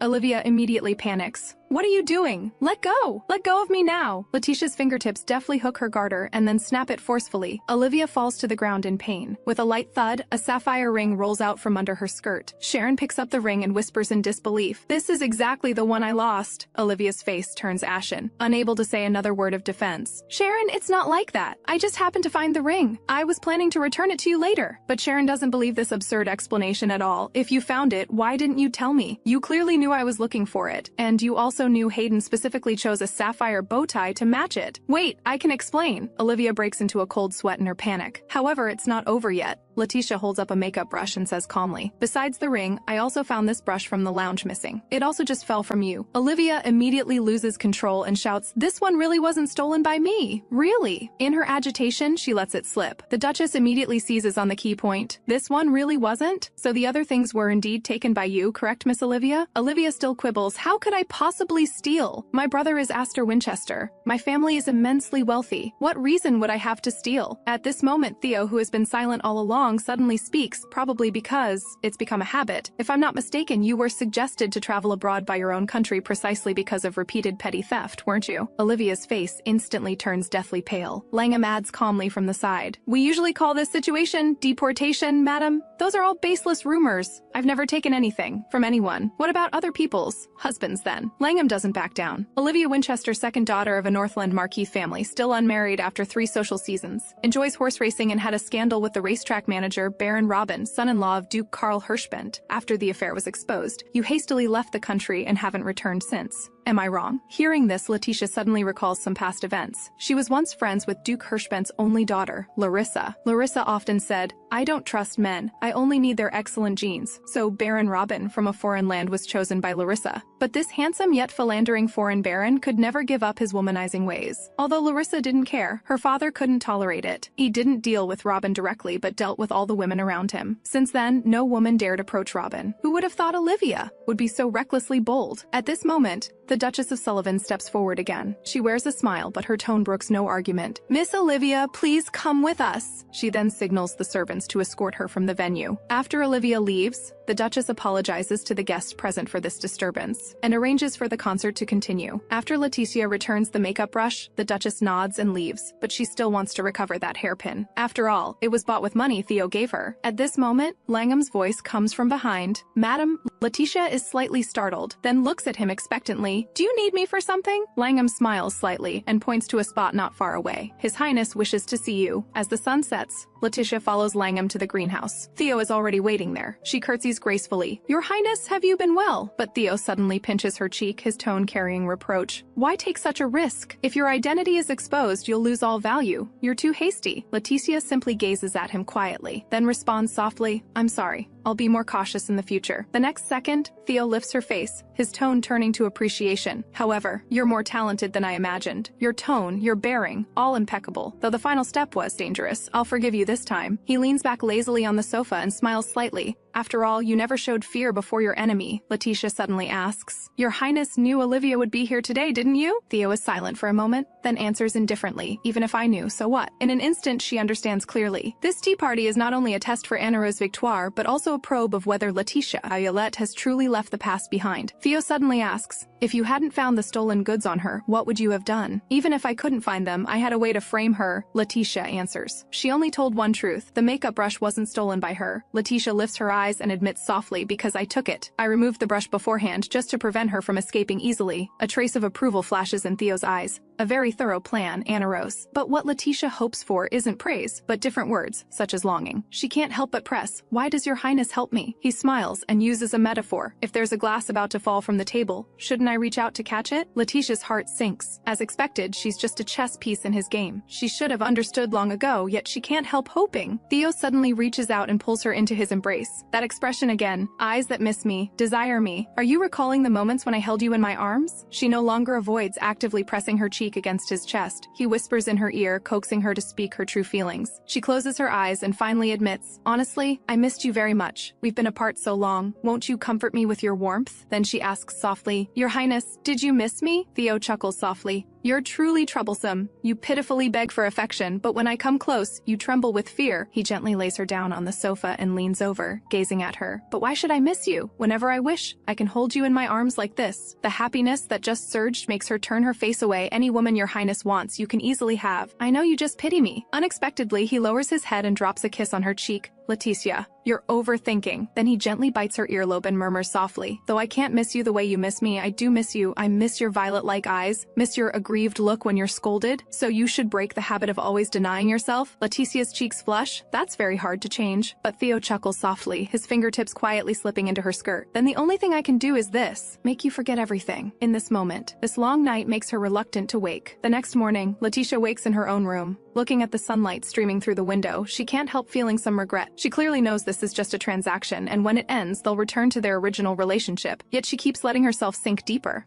Lost in thought, she accidentally knocks over the teacup on the table. The door opens immediately, and Marjorie hurries in. Are you all right, Rose? She leans in to examine Leticia's face closely, and asks with a frown, what's wrong with you? Your face has thinned so much in just one day. She suddenly lowers her voice and asks mysteriously, Rose, tell me honestly, did His Highness? Leticia immediately becomes nervous, not knowing what she's noticed. Unexpectedly, what Marjorie wants to ask is, did he scold you? Leticia's face heats up, and she responds softly, he did lecture me a bit. Marjorie comforts, don't take it to heart. Even if His Highness loses his temper, I'll always be on your side. She then brings up Olivia. That woman's character is truly bad. She pretends to be kind, but she's actually very malicious. Leticia asks softly, how is she now? But Marjorie keeps her in suspense, guess? Leticia rubs the teacup and analyzes based on what she learned. According to Cantor law, she needs to compensate 3 times the value of the stolen items. The ring, hairpin, makeup brush, she must pay a large sum. Marjorie smiles with satisfaction, worthy of being my star pupil. Leticia asks softly again, so did I pass His Highness's test? The test isn't over yet. Come downstairs with me first. Downstairs, Langham has been waiting quietly for some time. Upon seeing Leticia, he greets her with a smile. Good morning, miss. You're as fresh and lovely as a dew-kissed lily today. Thank you for the compliment. Leticia thanks him somewhat shyly. After everyone is seated, Langham takes out the hairpin. After interrogation through the night, Olivia finally confessed. She admitted to stealing the ring and hairpin, but firmly denies taking the makeup brush. The Duchess of Sullivan was furious and has placed her under house arrest. What a shame. But where exactly did she hide the hairpin? Leticia asks. Langham becomes somewhat uncomfortable. Please rest assured, we've thoroughly cleaned it. Thinking of the possible hiding place, the two fall into a tacit silence. Next, Langham takes out a box. The box opens, and inside are the handbag and fan remade from her grandmother's heirloom. Langham says softly, this is Olivia's compensation to you. Leticia is filled with emotion for a moment. She who once had everything taken from her, has now, by her own power, reclaimed what belongs to her. Then, Langham hands over an exquisite envelope. Leticia opens it and sees it's an invitation to the Moonlight Ball. The Moonlight Ball will be held on the brightest moon day of the year. The invited nobles will hold a masquerade ball at the seaside temple, dancing through the night as devotees of the sea god, praying for favorable weather in the coming year. Looking at her own name on the invitation, Joy surges in Leticia's heart. She has finally been recognized as a true Cantor noble. Langham adds with a smile, "This is also a test. Before the ball ends, you cannot be identified as a foreigner. Since everyone will be wearing masks, guests' attention will focus more on tone and bearing." He looks at Leticia gently. "However, I believe you can definitely do it." Then he adds, "By the way, His Highness originally planned to stay at the Duke of Sullivan's residence, but he changed his mind at the last minute and will temporarily move to House Beaumont." Leticia can't help but feel hopeful. Could it be because of her? At this moment, someone knocks on the door. Edgar opens the door and says with a smile, "Mr. Langham visiting so early. Is there something urgent?" "I came to deliver the moonlight ball invitation for Miss Annarose," Langham answers. Edgar responds happily, "Marjorie and I also received invitations." Seeing Edgar's slightly flushed cheeks, Langham notices something unusual. He deliberately teases, "Who does the Marquis plan to invite as a dance partner this time?" Edgar's ears turn even redder, and he stammers, Who else? As usual, I'll go with Marjorie in the same carriage." Seeing him glancing at Leticia from time to time while still being stubborn, Langham can't help but laugh and asks instead, "Why don't you be my dance partner?" "I'd have to be crazy to dance with you," Edgar replies helplessly. After the laughter, Leticia and Marjorie go together to have their dresses altered. In the evening, the altered dresses are delivered. Leticia can't help but open the gift box. It's a white gown quite similar in style to what she wore at her wedding years ago. Under Marjorie's strong recommendation, she ultimately chose this one. Looking at the dress, she can't help but think, when Astor and Leonka get married, they'll walk down the aisle again, won't they? Her mood sinks accordingly. After washing up, she suddenly finds a bottle of red wine on the hallway table. It was specially prepared for her by Marjorie. Leticia happily pours a glass, then downs it in one gulp, waiting for the intoxication to bring drowsiness. At this moment, Theo's voice sounds from behind. "You're drinking quite heartily." Leticia hastily turns around, not expecting to be caught by him like this again. Theo sighs softly. "Leaving you in the care of a winemaking family was a mistake." He takes the bottle from her hand, his tone softening. "Sit down. Stop swaying around or you'll hit your head." Leticia stumbles as she sits down, but accidentally slips to the floor. Theo quickly helps her up. "Stay with me. Do you feel nauseous or dizzy?" Then he can't help but scold. "Why do you always drink yourself into this state? Can't you just not drink?" Leticia says quietly, "I shouldn't even be alive. Right now, I'm just an empty shell held together by hatred. Even though I was lucky enough to meet your highness, my heart shattered the moment that blade pierced through it. I force myself to keep living, but the cracks inside me scream out every single day. So sometimes I need alcohol as my lubricant." Theo listens quietly, and after a moment of silence, he speaks. "Honestly, I've never tried to see things from your perspective, so I couldn't understand you. But in theory, you're different from those cowards hiding behind others. You've been fighting on your own for so long, even if you're pushing through, with your eyes closed out of fear. I understand that's you giving it your all." In this moment, his understanding warms Leticia's shattered heart. As he turns to leave, she gently tugs at his sleeve. "Don't go." Theo turns back, somewhat surprised. "Still not sober?" She looks at him directly. "Yes, so could you help me sober up?" The next morning, Leticia sleeps peacefully nestled in Theo's arms. After Theo wakes, his fingers unconsciously brush gently across her cheek. This rare tenderness makes Leticia's face flush instantly. She says softly, "Thank you for indulging my selfish request, Your Highness. Thanks to you, I slept so peacefully for once." Unexpectedly, Theo suddenly sits up. "In your eyes, am I just a sleeping pill?" "That's not what I meant. Did I do something wrong?" Leticia asks uneasily. "Forget it, it's nothing. Are you feeling better now?" After asking, he quickly gets dressed and leaves, leaving Leticia alone and confused. As soon as Theo steps out of the room, he runs into Langham. Seeing his unhappy expression, Langham asks with concern, "Did something happen?" Theo only responds coldly, "Nothing," and walks straight away, leaving an equally bewildered Langham behind. Time quickly arrives at the night of the moonlight masquerade ball. Under the moon's glow, Edgar approaches Leticia and asks politely, "May I have the honor of being your partner for the full moon night?" Leticia replies with a smile, "Of course." Just as Edgar feels delighted, Marjorie suddenly interrupts, "Sorry, Rose already has a partner. You should just come with me, Edgar," though somewhat disappointed. He knows Leticia has a test to complete, so he offers sincere blessings. "Good luck, Annarose. May you have a wonderful full moon night." Marjorie excitedly pulls Leticia aside. "Put on your mask quickly. Your partner is arriving soon." Though the white mask covers half her face, it can't hide Leticia's beautiful purple eyes, which remain captivating.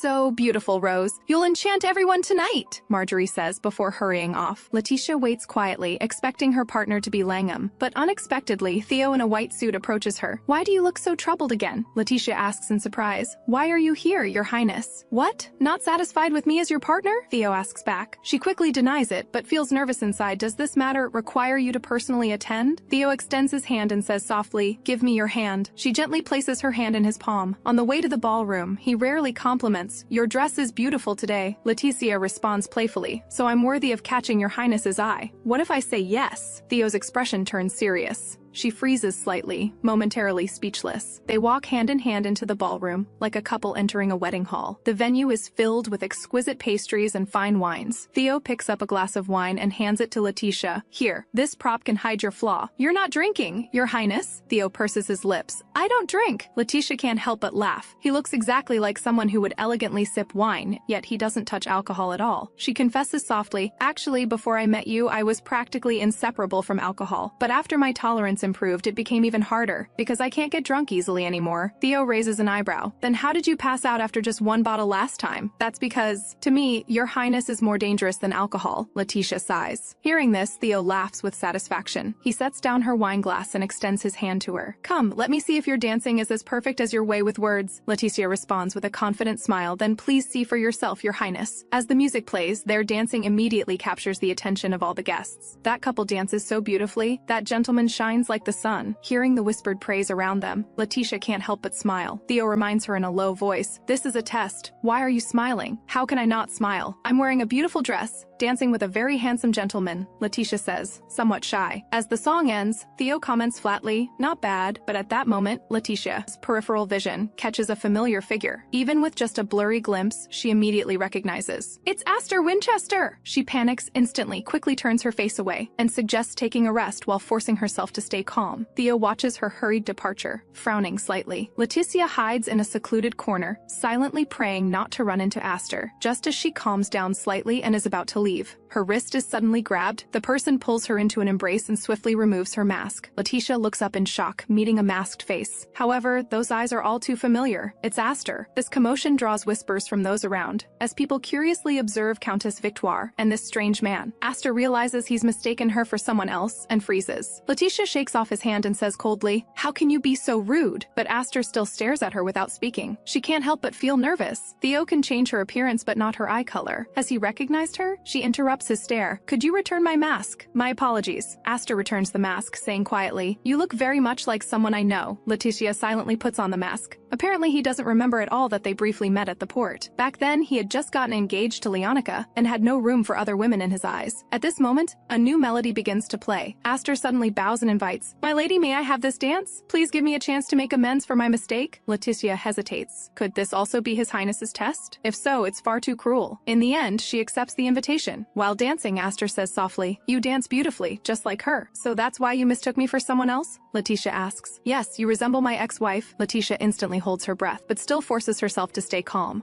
I wouldn't want to hear such words from a man unless that lady is as beautiful as I am. But Astor smiles contemptuously. She's not as radiant as you. I'm surprised I even mistook you for her. Leticia sneers inwardly. He would never imagine who this radiant woman before him really is. Astor continues the conversation. Aren't you curious about me? From your accent, you're from Northland, right? Why have you come all the way to Cantor? Leticia pretends to be curious. Well, something happened with my family, Astor says vaguely. Leticia understands. He's probably here to pay compensation for Olivia, and doesn't know she's the mastermind behind the whole thing. If possible, may I know your name? Astor asks. Leticia declines. Isn't the fun of a masquerade ball in the mystery? Let's just keep tonight as a beautiful full moon memory. Astor quickly explains. Please don't misunderstand. I already have a fiancé. I have no intentions toward you. To be honest, only after meeting her did I understand what true love is. As he speaks, a happy smile appears on his face. Looking at the glaring wedding ring on his hand, Leticia feels nauseated. She deliberately leans back and says sarcastically, if your ex-wife heard these words, she'd surely be heartbroken, sir. The music ends at this moment, and she curtsies and is about to leave. This test should be passed now, right? Unexpectedly, Astor speaks again. My lady, please wait. About my fiancé, I'd like to ask a favor. My fiancé will be coming to Cantor soon, but I can't accompany her due to work. Could you recommend a guide? Leticia watches him quietly without immediately responding. Astor has to continue explaining. She has a fragile personality. I'm not comfortable leaving her alone in an unfamiliar place. You're from Cantor, perhaps. You could give me some advice. After saying this, he bows politely, but Leticia laughs lightly. My goodness, is your fiancé still a child? Is she even 7 years old? Astor's face darkens. She's already an adult. It's just that she's pure-hearted and inexperienced. She needs someone to look after her. Already an adult and still needs a guardian? She must really worry you. Seeing that her every word has a barb, Astor can't help but raise his voice. I'm only like this because I'm worried about her. Leticia sneers coldly, but on the surface acts casual. True, foreigners unfamiliar with the place do make mistakes easily. Have you heard? Recently, a foreign lady stole jewelry. In Cantor, even 6-year-olds wouldn't do such a thing. Astor immediately thinks of Olivia's incident, but still forces himself to stay calm. Could you respond to my request first? Leticia turns to look at Edgar in the distance. What do you think of that, gentleman? He's the head of the Marquis Beaumont family, from an ancient noble house. Kind and reliable. He'll certainly take good care of your fiancé. I'm sorry, I'd prefer the guide to be a woman. A man might not be convenient. Leticia tilts her head and feigns surprise. It's just making a friend. What does gender have to do with it? Northlanders are indeed conservative in their thinking. Seeing his expression darken further, she points toward Marjorie. What about that lady then? She's the sister of the gentleman I just recommended. Before she finishes speaking, Marjorie suddenly punches a man who approached to flirt with her. Both of them fall silent for a moment. Finally, Leticia politely declines. I'm sorry, it seems I shouldn't rashly recommend anyone. Since she's already an adult, she should learn to protect herself. She bids farewell again, but Astor still doesn't give up. Please wait. I think there is no one more suitable than you, if you're willing to look. After my fiancé, I'll richly reward you. Hearing his words, Leticia thinks, this man is still so arrogant and stubborn. She turns back with a smile. Since you've said so, I can't refuse anymore. After saying this, she turns and leaves, coming alone to the seaside to rest. Why was I afraid of him before? Even trembling in front of him, she asks herself softly, while also feeling hesitant. Was agreeing to his request really the right decision? At this moment, a little cat quietly approaches. It's the same one from before. It lightly jumps onto her lap, affectionately nuzzling her hand. Leticia's heart instantly melts and she picks it up, giving it a gentle kiss on the forehead. But the cat suddenly widens its eyes, meows, and jumps off her lap, running away with a flushed face. Leticia feels puzzled. Can cats be shy too? Meanwhile, the cat runs all the way to a door and keeps scratching at it with its paws. Theo irritably opens the door, looking displeased. Whose cat is this anyway? How long are you planning to scratch? Unexpectedly, the cat speaks. Where else would you find a subordinate as capable as me? And you have this attitude. The next second, the cat transforms into Langham. With the cat ears still not transformed back, he complains. I have to work, gather intelligence, and act cute and adorable. I'm completely swamped. He casually shows off the kiss mark on his forehead, as if hinting at something. But Theo only cares about one thing, so did she cry this time? Though she looked a bit down, she didn't cry. Our miss is amazing, isn't she? Langham says proudly. Theo frowns. Where were you hanging out with women? Langham deliberately shows a shy expression, trying to make him jealous. Well, Miss seems particularly fond of small animals. Theo is clearly displeased, and directly changes the topic to business. What about the test results? Langham puts away his jokes, and reports seriously. After Astor appeared, she didn't panic, but caught him off guard instead. Her performance was quite excellent. Early the next morning, Theo invites Leticia to have breakfast together. She feels somewhat uneasy. Being summoned so early, it must be about the ball test. She silently sits down, waiting for him to speak, but Theo absent-mindedly plays with his plate, and after a long while suddenly says, I prefer dogs to cats. Leticia is completely confused. Theo directly asks, which do you prefer? I prefer cats. Is this also a test? Of course not. After saying this, he gets up and leaves. Leticia is used to his jumping train of thought and quietly watches him leave. At this moment, she notices the clock nearby. Soon she'll have to go to the port to greet another enemy. The port is bustling with people. Leticia waits quietly, but almost all the passengers from the ship have left, and there's still no sign of Leonka. The docking time and name of this ship clearly match what Astor said. She asks a crew member, excuse me, was there a Miss Leonka Snow-Eyed among the passengers? This lady canceled her trip before departure. Leticia immediately feels uneasy. Leonka neither showed up nor notified in advance. Something must have happened. Just as she's hesitating whether to contact Astor, a familiar figure passes by her. It's Leonka's butler, Michel. Leonka clearly didn't come, so why is he here? Leticia immediately decides to follow him to find out. She quietly follows Michel through several streets, and finally sees him enter a cafe. She finds a hidden spot to sit and tries to eavesdrop on his conversation with a black-robed person across from him. Suddenly, the black-robed person raises their voice. Didn't you promise to bring them here? Neither Leonka nor that person showed up. Why are you here instead? The emotional black-robed person momentarily forgets to conceal themselves,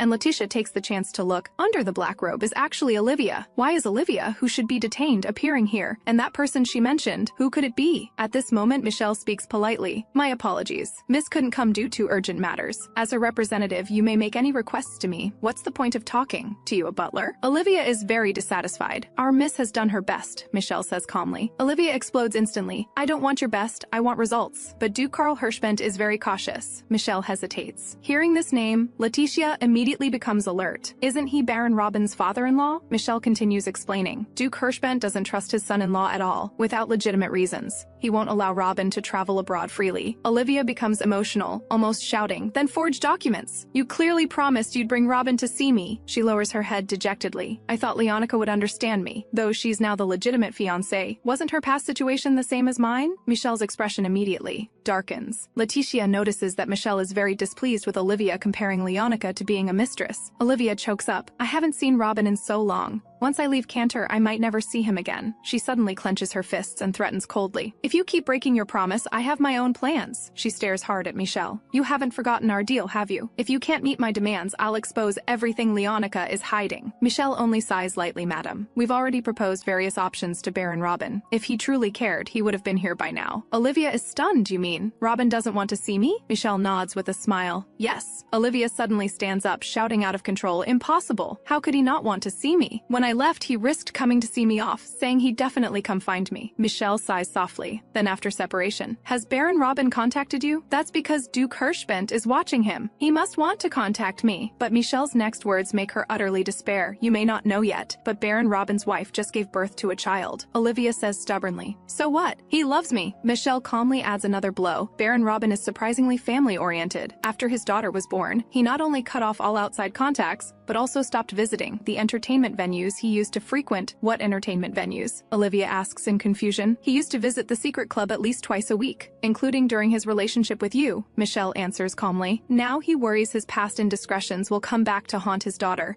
so he's going around confessing and making offerings. These words strike like a thunderbolt, and Olivia suddenly remembers her own words mocking Leticia. If it were me, I'd rather die. Now the boomerang hits herself. She clutches her head and screams, you're lying. It's all lies. He promised a divorce for me. Show me proof or I'll never give up. Even though she's losing control emotionally, Michelle remains composed. Is this what you want? Olivia puts on her hat and says, show me proof or prepare to face the consequences. After saying this, she hurries away. As the conversation ends, Leticia is about to quietly leave. Suddenly a hand presses down on the back of her chair. Michelle has somehow appeared behind her and asks eerily, is eavesdropping fun? Madam, you've been following me since the port, haven't you? He leans close to her ear, lowering his voice. Tell me, who are you? What exactly do you want? Leticia steels herself to explain. You're mistaken. How could I be following you? There's only one straight road from the port to here. It's natural for people behind to follow those in front, isn't it? Michelle calmly points out. But after confirming I entered the cafe, you specifically bought a large hat and used it to conceal yourself while sitting nearby to eavesdrop. Leticia hurriedly stands up. I wasn't eavesdropping. You two were so loud I just looked over a few times. She forces herself to stay calm. If you don't want to be noticed, you shouldn't make a scene in public. After saying this, she's about to leave, but he sneers, how strange, madam. He slowly approaches, reaching his hand toward her. Though it's faint, I sense something from you. Just as his hand is about to touch Leticia's face, another hand suddenly wraps around her waist and gently pulls her away. It's Theo. He speaks calmly. Annarose, sorry to keep you waiting. Leticia catches on. Another improvised performance. She immediately looks at him pitifully. Why did you take so long? But it's okay. I'm happy to wait for you, she says, showing a gentle smile. Theo is instantly stunned. Leticia also notices something unusual in his gaze. The next second, he suddenly leans in. If I were you, I'd definitely be angry by now. Then he pulls Leticia into his embrace and kisses her lips. So go ahead. Be angry at me. In the cafe, the two embrace like lovers. Michelle has no reason to pursue further and silently leaves. After the kiss ends, Leticia hasn't fully recovered, but Theo already speaks with a serious expression. That person just now is dangerous, don't go near him again. The danger you mention is... Leticia is slightly startled. He has an unusual aura. Exactly. The same as what remains on your wound, Theo says gravely. It's a trace that even my divine power can't completely remove. Deep fear instantly surges in Leticia's heart. So her death was actually connected to Michelle. But why? He's just a butler. Could it simply be to help Leonka get Astor? Theo interrupts her thoughts. Since the confidant of the woman who killed you has arrived in Cantor, there's no need to delay further. He decides to have her leave Cantor immediately and return to Northland. Leticia asks softly, I haven't learned the results of the second test yet.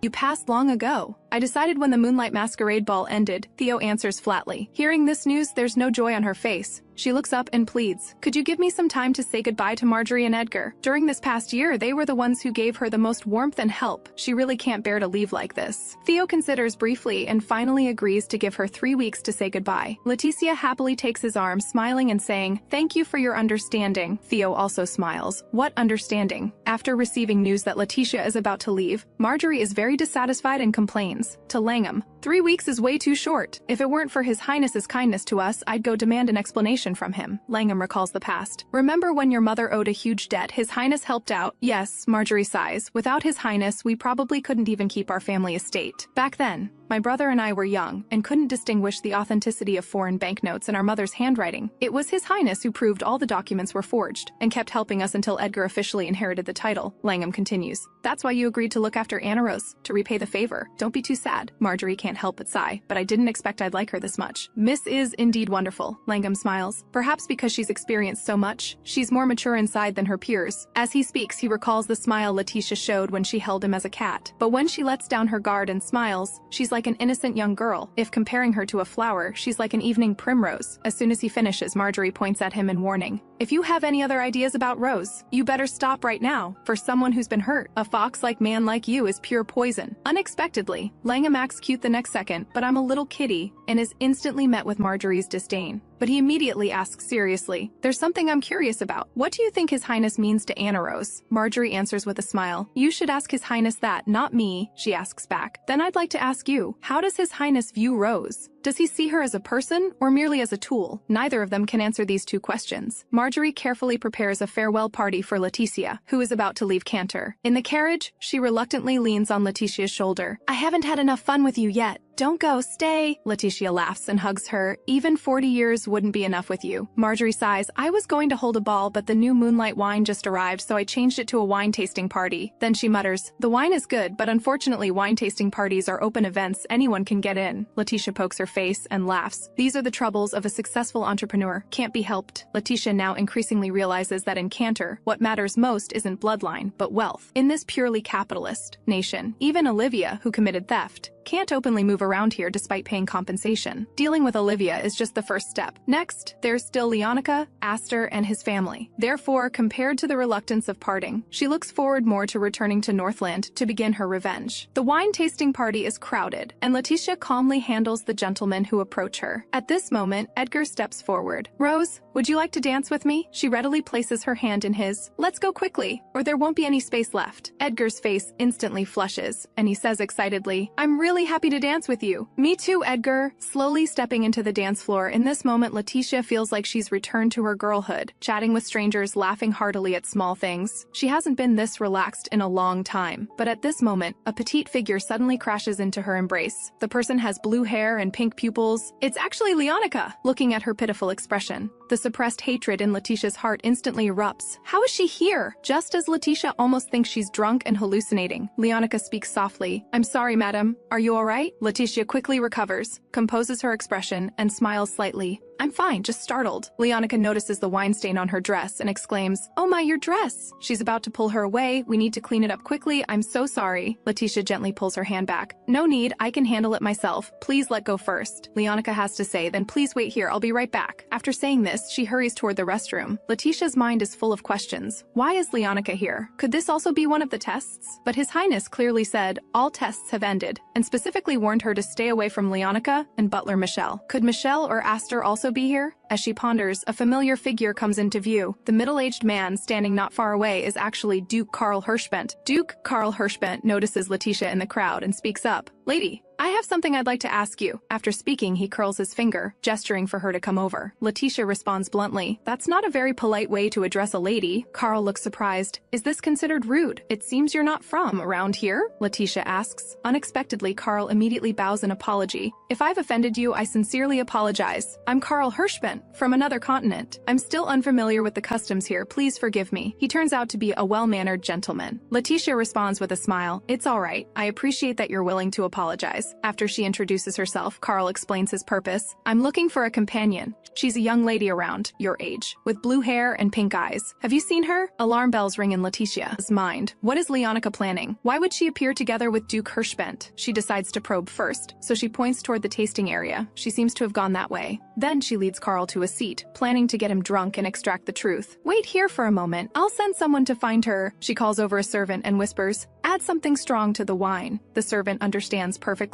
and soon brings over a specially mixed drink. Karl picks up the glass and sniffs. This wine smells quite strong. Are you drinking too, lady? Don't get drunk after just a few sips. Leticia smiles charmingly. We'll find out by trying, won't we? Half an hour later, Karl slumps over the table drunk, while Leticia remains sober. She feigns concern. Do you need me to call a carriage for you? He covers his face and shakes his head. No, I can't leave. I came to catch that thief. Leticia follows up smoothly. There's been a theft case in Cantor recently as well. A lady invited to a tea party actually stole jewelry from other guests. I heard she's from Northland, with green hair and golden eyes. Carl's eyes suddenly widen, and he seems half-sobered. Leticia continues with concern. You mentioned earlier you're looking for a thief? Did you lose something? At this moment, Carl's expression darkens terribly. Yes, what I lost was my daughter's reputation. Why do you say that? Leticia can't help but smile slightly. The truth is about to surface, Carl says through gritted teeth, because she wants to steal my daughter's husband. Whenever that thief comes to see my son-in-law, the two of them get entangled. I simply drove her out of Northland. I just didn't expect she'd dare to chase him all the way to Cantor for a secret meeting. But how do you know she's in Cantor? Leticia asks. My companion told me. If I let this continue, she'll only ruin my daughter's marriage. I must catch her. As soon as he finishes speaking, Carl passes out drunk. At this moment, Leticia is certain Leonka has betrayed Olivia, and Olivia will never sit idly by. She plans to expose Leonka's secrets. So Leonka chooses to ally with Carl, using his hand to eliminate Olivia. It's a good thing when enemies turn on each other, but the power difference between them is vast. While thinking of a countermeasure, Leticia catches sight of Leonka in the distance, looking around anxiously. So she approaches proactively and asks, "Are you looking for me?" Leonka pouts aggrievedly. "Lady, I've been looking for you forever. When I came back with water and soap, you were gone." A plan instantly forms. Since Olivia can't beat Leonka, why not pretend to help Leonka and gain her trust? Thinking this, Leticia immediately puts on a smile. Sorry. The event organizer suddenly needed to discuss something urgent with me. Hearing she's the host, Leonka's eyes light up, and she warmly links arms with her. You're amazing! By the way, we haven't properly introduced ourselves yet. She gives her name first. Her smile is innocent as a flower. Leticia feigns surprise. So you're Miss Leonka. I'm delighted to meet you. You've heard of me? Leonka is flattered. Leticia smiles, of course. Aren't you Astor Winchester's fiancé? He asked me earlier to look after you when you came to Cantor. Oh my, what fate! Leonka says in delight. Leticia responds with a smile. Since we've reunited, let me reintroduce myself. I'm Annarose Victorova. Leonka links arms with her like old friends and invites her to the lounge to clean her dress. But Leticia gently pulls her hand away and mentions casually, "A gentleman named Carl Hirschbent was looking for you earlier." Leonka's expression flickers. He's my companion. I almost forgot. I was planning to leave after the wine tasting. Then let me take you to him. Saying this, Leticia links arms with Leonka. The two walk together toward the exit of the ballroom. Leonka suddenly asks, "Annarose, since you're the host, you must know a lot of people, right?" Leticia is slightly displeased by her overly familiar address. I suppose so. Why? Have you seen a woman with green hair and golden eyes around my age? Leticia acts hesitant. There are so many people here. Let me help you look. Just as they reach a secluded corner, a figure silently approaches and suddenly grabs Leonka's neck from behind, dragging her into the shadows. Leticia immediately chases forward. What are you doing? The person presses a knife to Leonka's throat and hisses fiercely, "Shut up! Make a sound and I'll slit her throat." Leticia finally sees through the disguise. It's Olivia. Reaching a deserted corner, Olivia stops. Leonka looks up with teary eyes. "What's wrong, Olivia? Aren't we friends?" Olivia sneers. "Friends? You're still pretending. You're the one who brought Duke Hirschbent here." Leonka is instantly speechless. Leticia takes the opportunity to step forward. "Olivia, don't do this. Let go of Lady Leonka first, okay?" Olivia slowly turns her head. "When I was protesting my innocence at the tea party, why didn't you speak up for me?" Such twisted logic leaves Leticia momentarily speechless. Olivia throws Leonka to the ground, pins her down and threatens, "Contact your butler immediately and have him hand over all your money and documents." But Leonka continues to provoke her. "Olivia, didn't Michelle tell you? Robin doesn't want to see you at all." "You're lying! You're deliberately trying to break us up." Olivia flies into a rage, grabs her hair and points the knife at her throat. "Enough talk, send the telegram." At this moment, a hand suddenly grabs Olivia's knife-wielding hand. The knife clatters to the ground, and in the next second she's subdued. Michelle calmly looks up. "Miss, are you all right?" Just as Leticia is surprised by his appearance, Leonka suddenly throws herself into her arms, sobbing. "Annarose, without you, I would have." Leticia soothes softly. "Don't be afraid, it's over now." She holds Leonka tight. This is the crucial moment to gain her trust. One day, she will personally end this woman. Suddenly, a piercing scream cuts through the silence. They turn around and witness a horrifying scene. Michelle viciously stabs the knife into Olivia's chest. Olivia collapses to the ground, blood pooling around her, lifeless. Leonka screams, "Michelle, what are you doing?" Having just taken a life, Michelle's face remains ice cold, his calmness chilling. "She was going to kill you." Naturally, I had to eliminate the threat. A chill runs down Leticia's spine. To protect Leonka's secrets, He's this ruthless. Leonka turns to Leticia in panic. Killing someone in Cantor. What happens? Leticia is silent for a moment, then answers gravely, you could claim self-defense, but he cannot. Moreover, the victim is a noble. His actions constitute a capital crime. Leonka's expression changes drastically. Capital crime? Is there no other way? She grabs Leticia's hand, eyes brimming with tears. Please help me. I'm the last bloodline of House Snow-Eyed. Michelle is the only family I have left. I can't lose him. She acts pitiful, but Leticia knows their relationship is far from simple. This is the perfect chance to uncover her weakness. Leticia says softly, this is very difficult to handle, but I don't want to see you lose family over someone like that. And for the reputation of the wine tasting, I also hope to keep this quiet. She wipes away Leonka's tears and asks in a low voice, do you understand what I mean? Leonka smiles with relief. Of course I understand. To be safe, Leticia states her condition. You must promise that even if this is exposed, you won't implicate me. Leonka immediately agrees, of course. I'll say you weren't even there. At the edge of the dark cliff, a heavy wine barrel is thrown into the sea. Leticia watches coldly as the waves swallow everything. Her first enemy has now completely disappeared. After the matter is resolved, Leticia has Leonka and Michelle leave first, wanting to be alone for a while. This familiar method stirs an indescribable feeling in her heart. Thinking this is just the first step of revenge, she can't help but feel afraid. What awaits her ahead? At this moment, Theo's voice comes from behind. So you're here. I heard you were caught up in a conflict. Are you hurt? Seeing Leticia's silence, he gently turns her shoulder and pulls her into his embrace. Why aren't you talking? Looks like I worried for nothing. Feeling his solid support, Leticia finally drops her facade. Your Highness, I'm so scared. Annarose, what did they do to you? A trace of worry flashes in Theo's eyes. Michelle killed Olivia. I helped them put the body in a wine barrel and throw it into the sea. To prevent the barrel from floating up after decomposition, we filled it with sand, completely covering up her death. Tears well up in Leticia's eyes. I know this is a necessary step for revenge, but I'm scared. Scared that I'll become a monster, just like them. Theo holds her tighter. So that's what you're worried about. He gently wipes away her tears. You're absolutely nothing like them, Annarose, and you won't become like that. How can you be so sure? Leticia remains dejected. Though I often scold you, I will never stand by and watch you fall. Theo's tone is very serious. That's because my deal with your Highness isn't over yet, Leticia asks dejectedly. Theo plants a kiss on her forehead. Don't mention the deal, and don't worry about becoming a monster.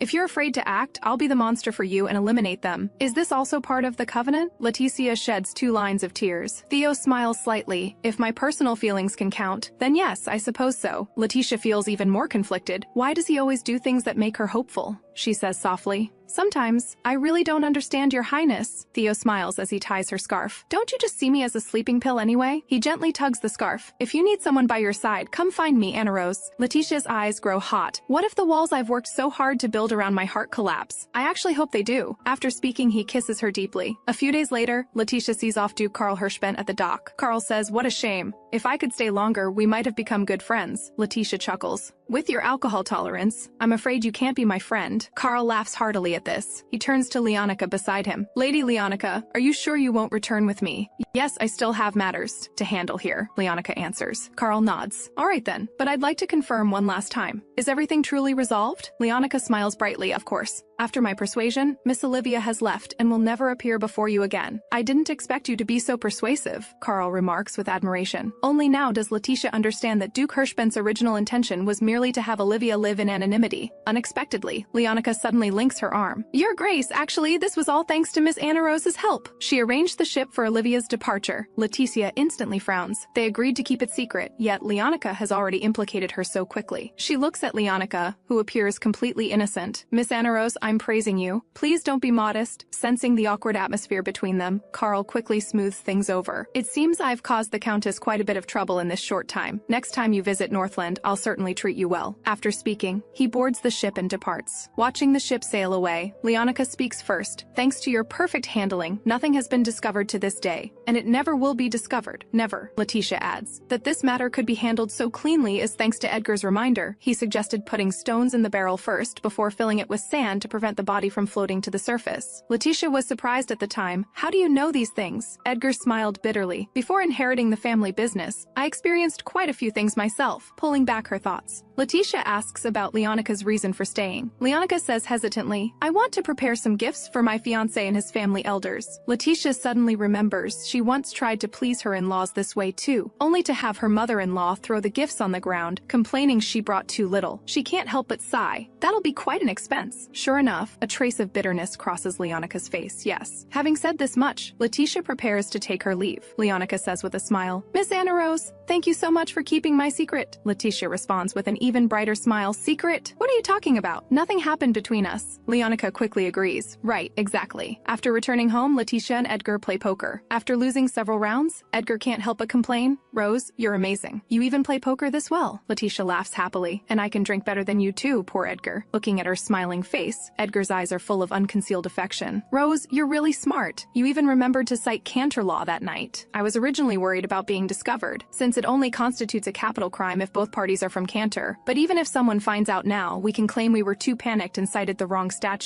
Edgar suddenly changes the subject. Rose, there's something personal I want to ask you. May I? Tell me first, Leticia answers. But his question stuns Leticia. You and His Highness Theo? What is your relationship? She freezes for a moment, then answers softly. I owe His Highness a debt, and I'm working to repay it. Edgar's tone becomes agitated. You know that's not what I'm asking. Leticia can't give him the answer he wants. I'm sorry, Edgar. His eyes darken. It's fine. I expected as much, seeing the pained expression on her face. Edgar feels even more hurt. Don't look at me like that. I'm asking because I want to tell you. You always have another choice. Leticia avoids his outstretched hand. I'm sorry, Edgar. Right now, I'm like someone already dead. I don't dare hope for new feelings. The debt I owe His Highness inevitably comes with conditions. Not just for you. There are no exceptions for anyone. This answer actually gives Edgar a glimmer of hope. He stands up. Even so, please remember, as long as you're alive, you can change the future. He gently touches her face. I hope I'm in your future. Speaking, Edgar leans close to Leticia, gazing intently into her eyes. At this moment, an angry voice sounds from behind. That's enough! Langham stands there drenched in cold sweat, while the speaker is Theo, gripping his shoulder tightly. He frowns deeply, his face full of displeasure. I made you her guardian, not told you to touch her. Edgar's expression also darkens, Your Highness. This is my home. I have the right to express my feelings to the woman I admire. But the woman you want to touch is my agent, Theo says in a low voice. The way you put it makes me very unhappy. Edgar is somewhat displeased. Theo sits down directly. Bear with it. I've been unhappy for several minutes now. If you want to play romantic games, go find someone at the port. Edgar raises his voice. How can this be a game? Even if you don't understand these feelings, you shouldn't speak so excessively. Theo is stunned at this, then chuckles lightly. Your so-called nobility is confessing to a woman about to face life and death choices, disturbing her mind and persuading her to give up revenge and returning home. He reaches out and pulls Leticia to his side. Don't forget, I created Annarose Victorova. Her hair color, eyes, clothing, even her personality were all shaped by my hand. What right do you have to claim any rights to her in front of me? He turns to Leticia. You tell me, do you want to forget your hatred and start a new life here? Leticia immediately shakes her head. No, Your Highness, I have never forgotten our deal. Good. Theo looks coldly at Edgar. It seems I'm not the one breaking up you noble lovers. Edgar is heartbroken, yet still longs for a clear response from Leticia, but she can only refuse softly, I'm sorry. The meaning of my survival is revenge. In the end, Edgar departs dejectedly with Langham. Only 2 people remain in the room. Theo sighs lightly, pulling Leticia into his arms. You certainly have a lot of troubles. Just as she's about to speak, he interrupts. No need to explain. I know you have no feelings for Edgar. You just said no exceptions. For anyone? He asks in a low voice. Leticia nods gently. Theo smiles with relief. Good thing you understand your situation. His fingertips gently brush across her lips, finally burying his face in her shoulder. Strange. Why do I feel so terrible? Why are you in a bad mood, Your Highness? I know your loyalty, but I don't want loyalty to be all that remains between us. Theo looks up, gazing deeply into her eyes. If you must love someone, then love me, Annarose Victorova. If you're to perfectly play the role of a lover, you should belong to me completely. But Leticia shakes her head. I don't dare have those thoughts about Your Highness. Nor can I do so. What if I allow it? A trace of anticipation flashes in Theo's eyes. She closes her eyes. Can she love again? The pain of Astor's fists is still fresh in her memory. Even if Theo is different from him, she cannot bear to be betrayed again. That would utterly destroy her. This affection only fills her with fear. You don't need to bind me this way. Having made a covenant, I will never betray you. She gently pushes away from his embrace. Right now, I cannot give you an answer. Theo gazes at her deeply and pulls her close again. Don't make me wait too long, Annarose. My patience is limited. Poker cards scatter across the floor as they once again indulge in fantasy, escaping the weight of reality. The next day, Leonka invites Leticia to go shopping together. In the cafe, she asks with concern, You don't look well. Are you all right? Business has been too busy lately, often leaving me distracted. Leticia answers. Leonka puts on that pitiful look again. I'm so grateful you're willing to accompany me when you're so busy. Leticia remains unmoved and simply asks, After buying gifts, will you be leaving Cantor, Miss Leonka? Leonka opens up tentatively. Actually, I'm still looking for someone. Leticia's tone is gentle. Is it someone important? If you don't mind, you can tell me. Leonka hesitates, sort of family. But she might not want to acknowledge me. After hesitating a moment, she finally confesses, I'm looking for my half-sister. Her mother was a maid, so she couldn't use the Snow-Eyed surname. But even so, I've always treated her as my real sister. But how are you certain your sister is still alive? Leticia asks. Because on the day of the fire, only her body wasn't found. Later, someone told me they saw her go out that night. Doubt rises in Leticia's mind. Why didn't that sister return home? She should have been worried about her mother who was a maid. And Leonka never mentioned family before. Why suddenly search for this sister? She gently holds Leonka's hand, her tone warm. Can you tell me more about your sister? Perhaps I can help. But Leonka looks troubled. Someone said they saw someone resembling her on a ship to Cantor, but I'm not sure if she's still here. Leticia lets go accordingly. That makes it difficult. After all, it's hard to find someone who might not even be here. Hearing this, Leonka panics and quickly grabs Leticia. I'm sorry, this request may be excessive, but please help me. Leticia secretly takes control while still appearing hesitant, finally agreeing. Leonka describes, she has blue eyes and hair with a cat-shaped mole on her left wrist, so her nickname is Kitty. Leticia's heart stirs. Is this the weakness Leonka was willing to have Olivia killed to hide? The topic of finding her sister pauses for now as they continue shopping. They walk arm in arm like a pair of close friends, but Leticia knows in her heart that she's quietly leading Leonka toward the abyss of destruction. After shopping, as Leticia gets off the carriage, Marjorie comes up to her. How did shopping with that woman feel? Wasn't it unsettling? I'm not afraid anymore. However, I discovered something strange. All her purchases are on credit, and she keeps delaying even the 10% deposit. Marjorie also finds it odd. Could she have cash flow problems? As the heir to an earl's house, she should possess enormous wealth. Leticia falls into thought. Astor's family once counted on Leonka to bring a generous dowry. As the sole survivor of the fire, she should have inherited a vast fortune. Yet now she's in financial difficulty. Is this related to searching for her sister? Perhaps Leonka has more than one weakness. Marjorie hands over a glass of wine. The more weaknesses an enemy has, the easier revenge becomes. Leticia takes a small sip and praises, this wine is really good. The two begin tasting the Beaumont family's new products. Before long, Marjorie gets drunk, and Leticia asks Edgar to take her back to her room. This time she herself is rarely tipsy, so she goes alone to the garden to sober up. Just as she closes her eyes to rest, a figure silently approaches. Did you sleep well? Michelle suddenly appears, bowing. Leticia jolts awake. How are you here? Only this way can I speak with you alone. Michelle's tone is emotionless. He bows again. Thank you for overlooking my previous small mistake. I've been wanting to thank you personally. Leticia watches him warily. You're trespassing. If that's all you have to say, please leave. You needn't be so guarded. Michelle pauses briefly. It seems I need to introduce myself first. I'm the head butler of House Snow-Eyed. Michelle, come. You've been getting close to Our Lady recently. You seem to be on good terms. Leticia frowns. If you want me to get along well with Leonka, you shouldn't suddenly come looking for me. But I'm truly worried because you seem to carry the aura of Saul. You're living here with him now, aren't you? Michelle asks. Leticia's heart jumps. His Highness always claims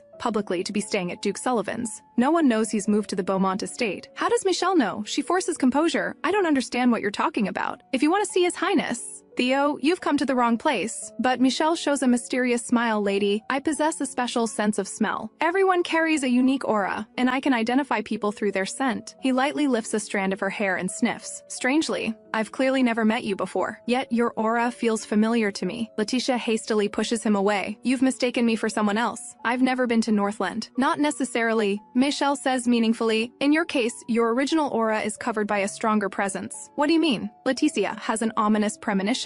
I mean, you're covered with a thick layer of Soul's divine power. Michelle's crimson pupils stare at her intently, as if to see through her. That power keeps emanating from deep within your body. Have you made an oath with him? Leticia can no longer handle this. You trespass and spout nonsense at me. How incredibly rude. She turns to leave. If you have nothing else to say, please go. But Michelle speaks again. Lady, do you know, though a Saul's oath is absolute, there are ways to break it. If you need to make a deal, you can come find me. At this moment, Theo's words suddenly echo in her ears. If you must love someone, then love me, Leticia asks coldly. Why should I trust you? Michelle merely smiles slightly. You'll regret this sooner or later. I hope it won't be too late then. When she turns around, he's already disappeared without a trace. Leticia walks back to her room unsettled, only to encounter Theo waiting in the living room. His expression carries a melancholy she's never seen before. She stops before him, and after a long moment, finally asks softly, why me? Your Highness clearly has so many choices. Theo frowns slightly. People mistakenly believe I like perfect things, so they do everything to create the most perfect works, just to please me. This answer stings her heart. So you're tired of perfection and seeking novelty instead? He He sets down his wine glass and stands. I'm the one who gave you new life. Just novelty? Those things can't compare to you at all, Rose. Theo pulls her into his embrace, his tone unprecedentedly gentle. You are mine. Completely and utterly mine. Yet just as his lips are about to descend, images of Astor controlling her suddenly flash, possessing without cherishing, abandoning when bored. Is this what Theo wants too? Leticia raises her hand to gently cover his lips. You said if I must love someone, I should love you. She gently breaks free from his embrace. But if your highness wants me to be of one heart with you, I cannot. It seems I've become too intoxicated by warmth I've never had, to the point where I no longer urgently want revenge but desire a true heart instead. She takes a step back, maintaining distance. As your vassal, I'm willing to give you everything you want, but if you only want possession, I cannot love you. After speaking, she turns and leaves. Theo remains alone where he stands, the indescribable heartache making him lift his glass and take a light sip. So bitter, he murmurs, touching his forehead. Whether speaking of the wine or his heart, no one knows.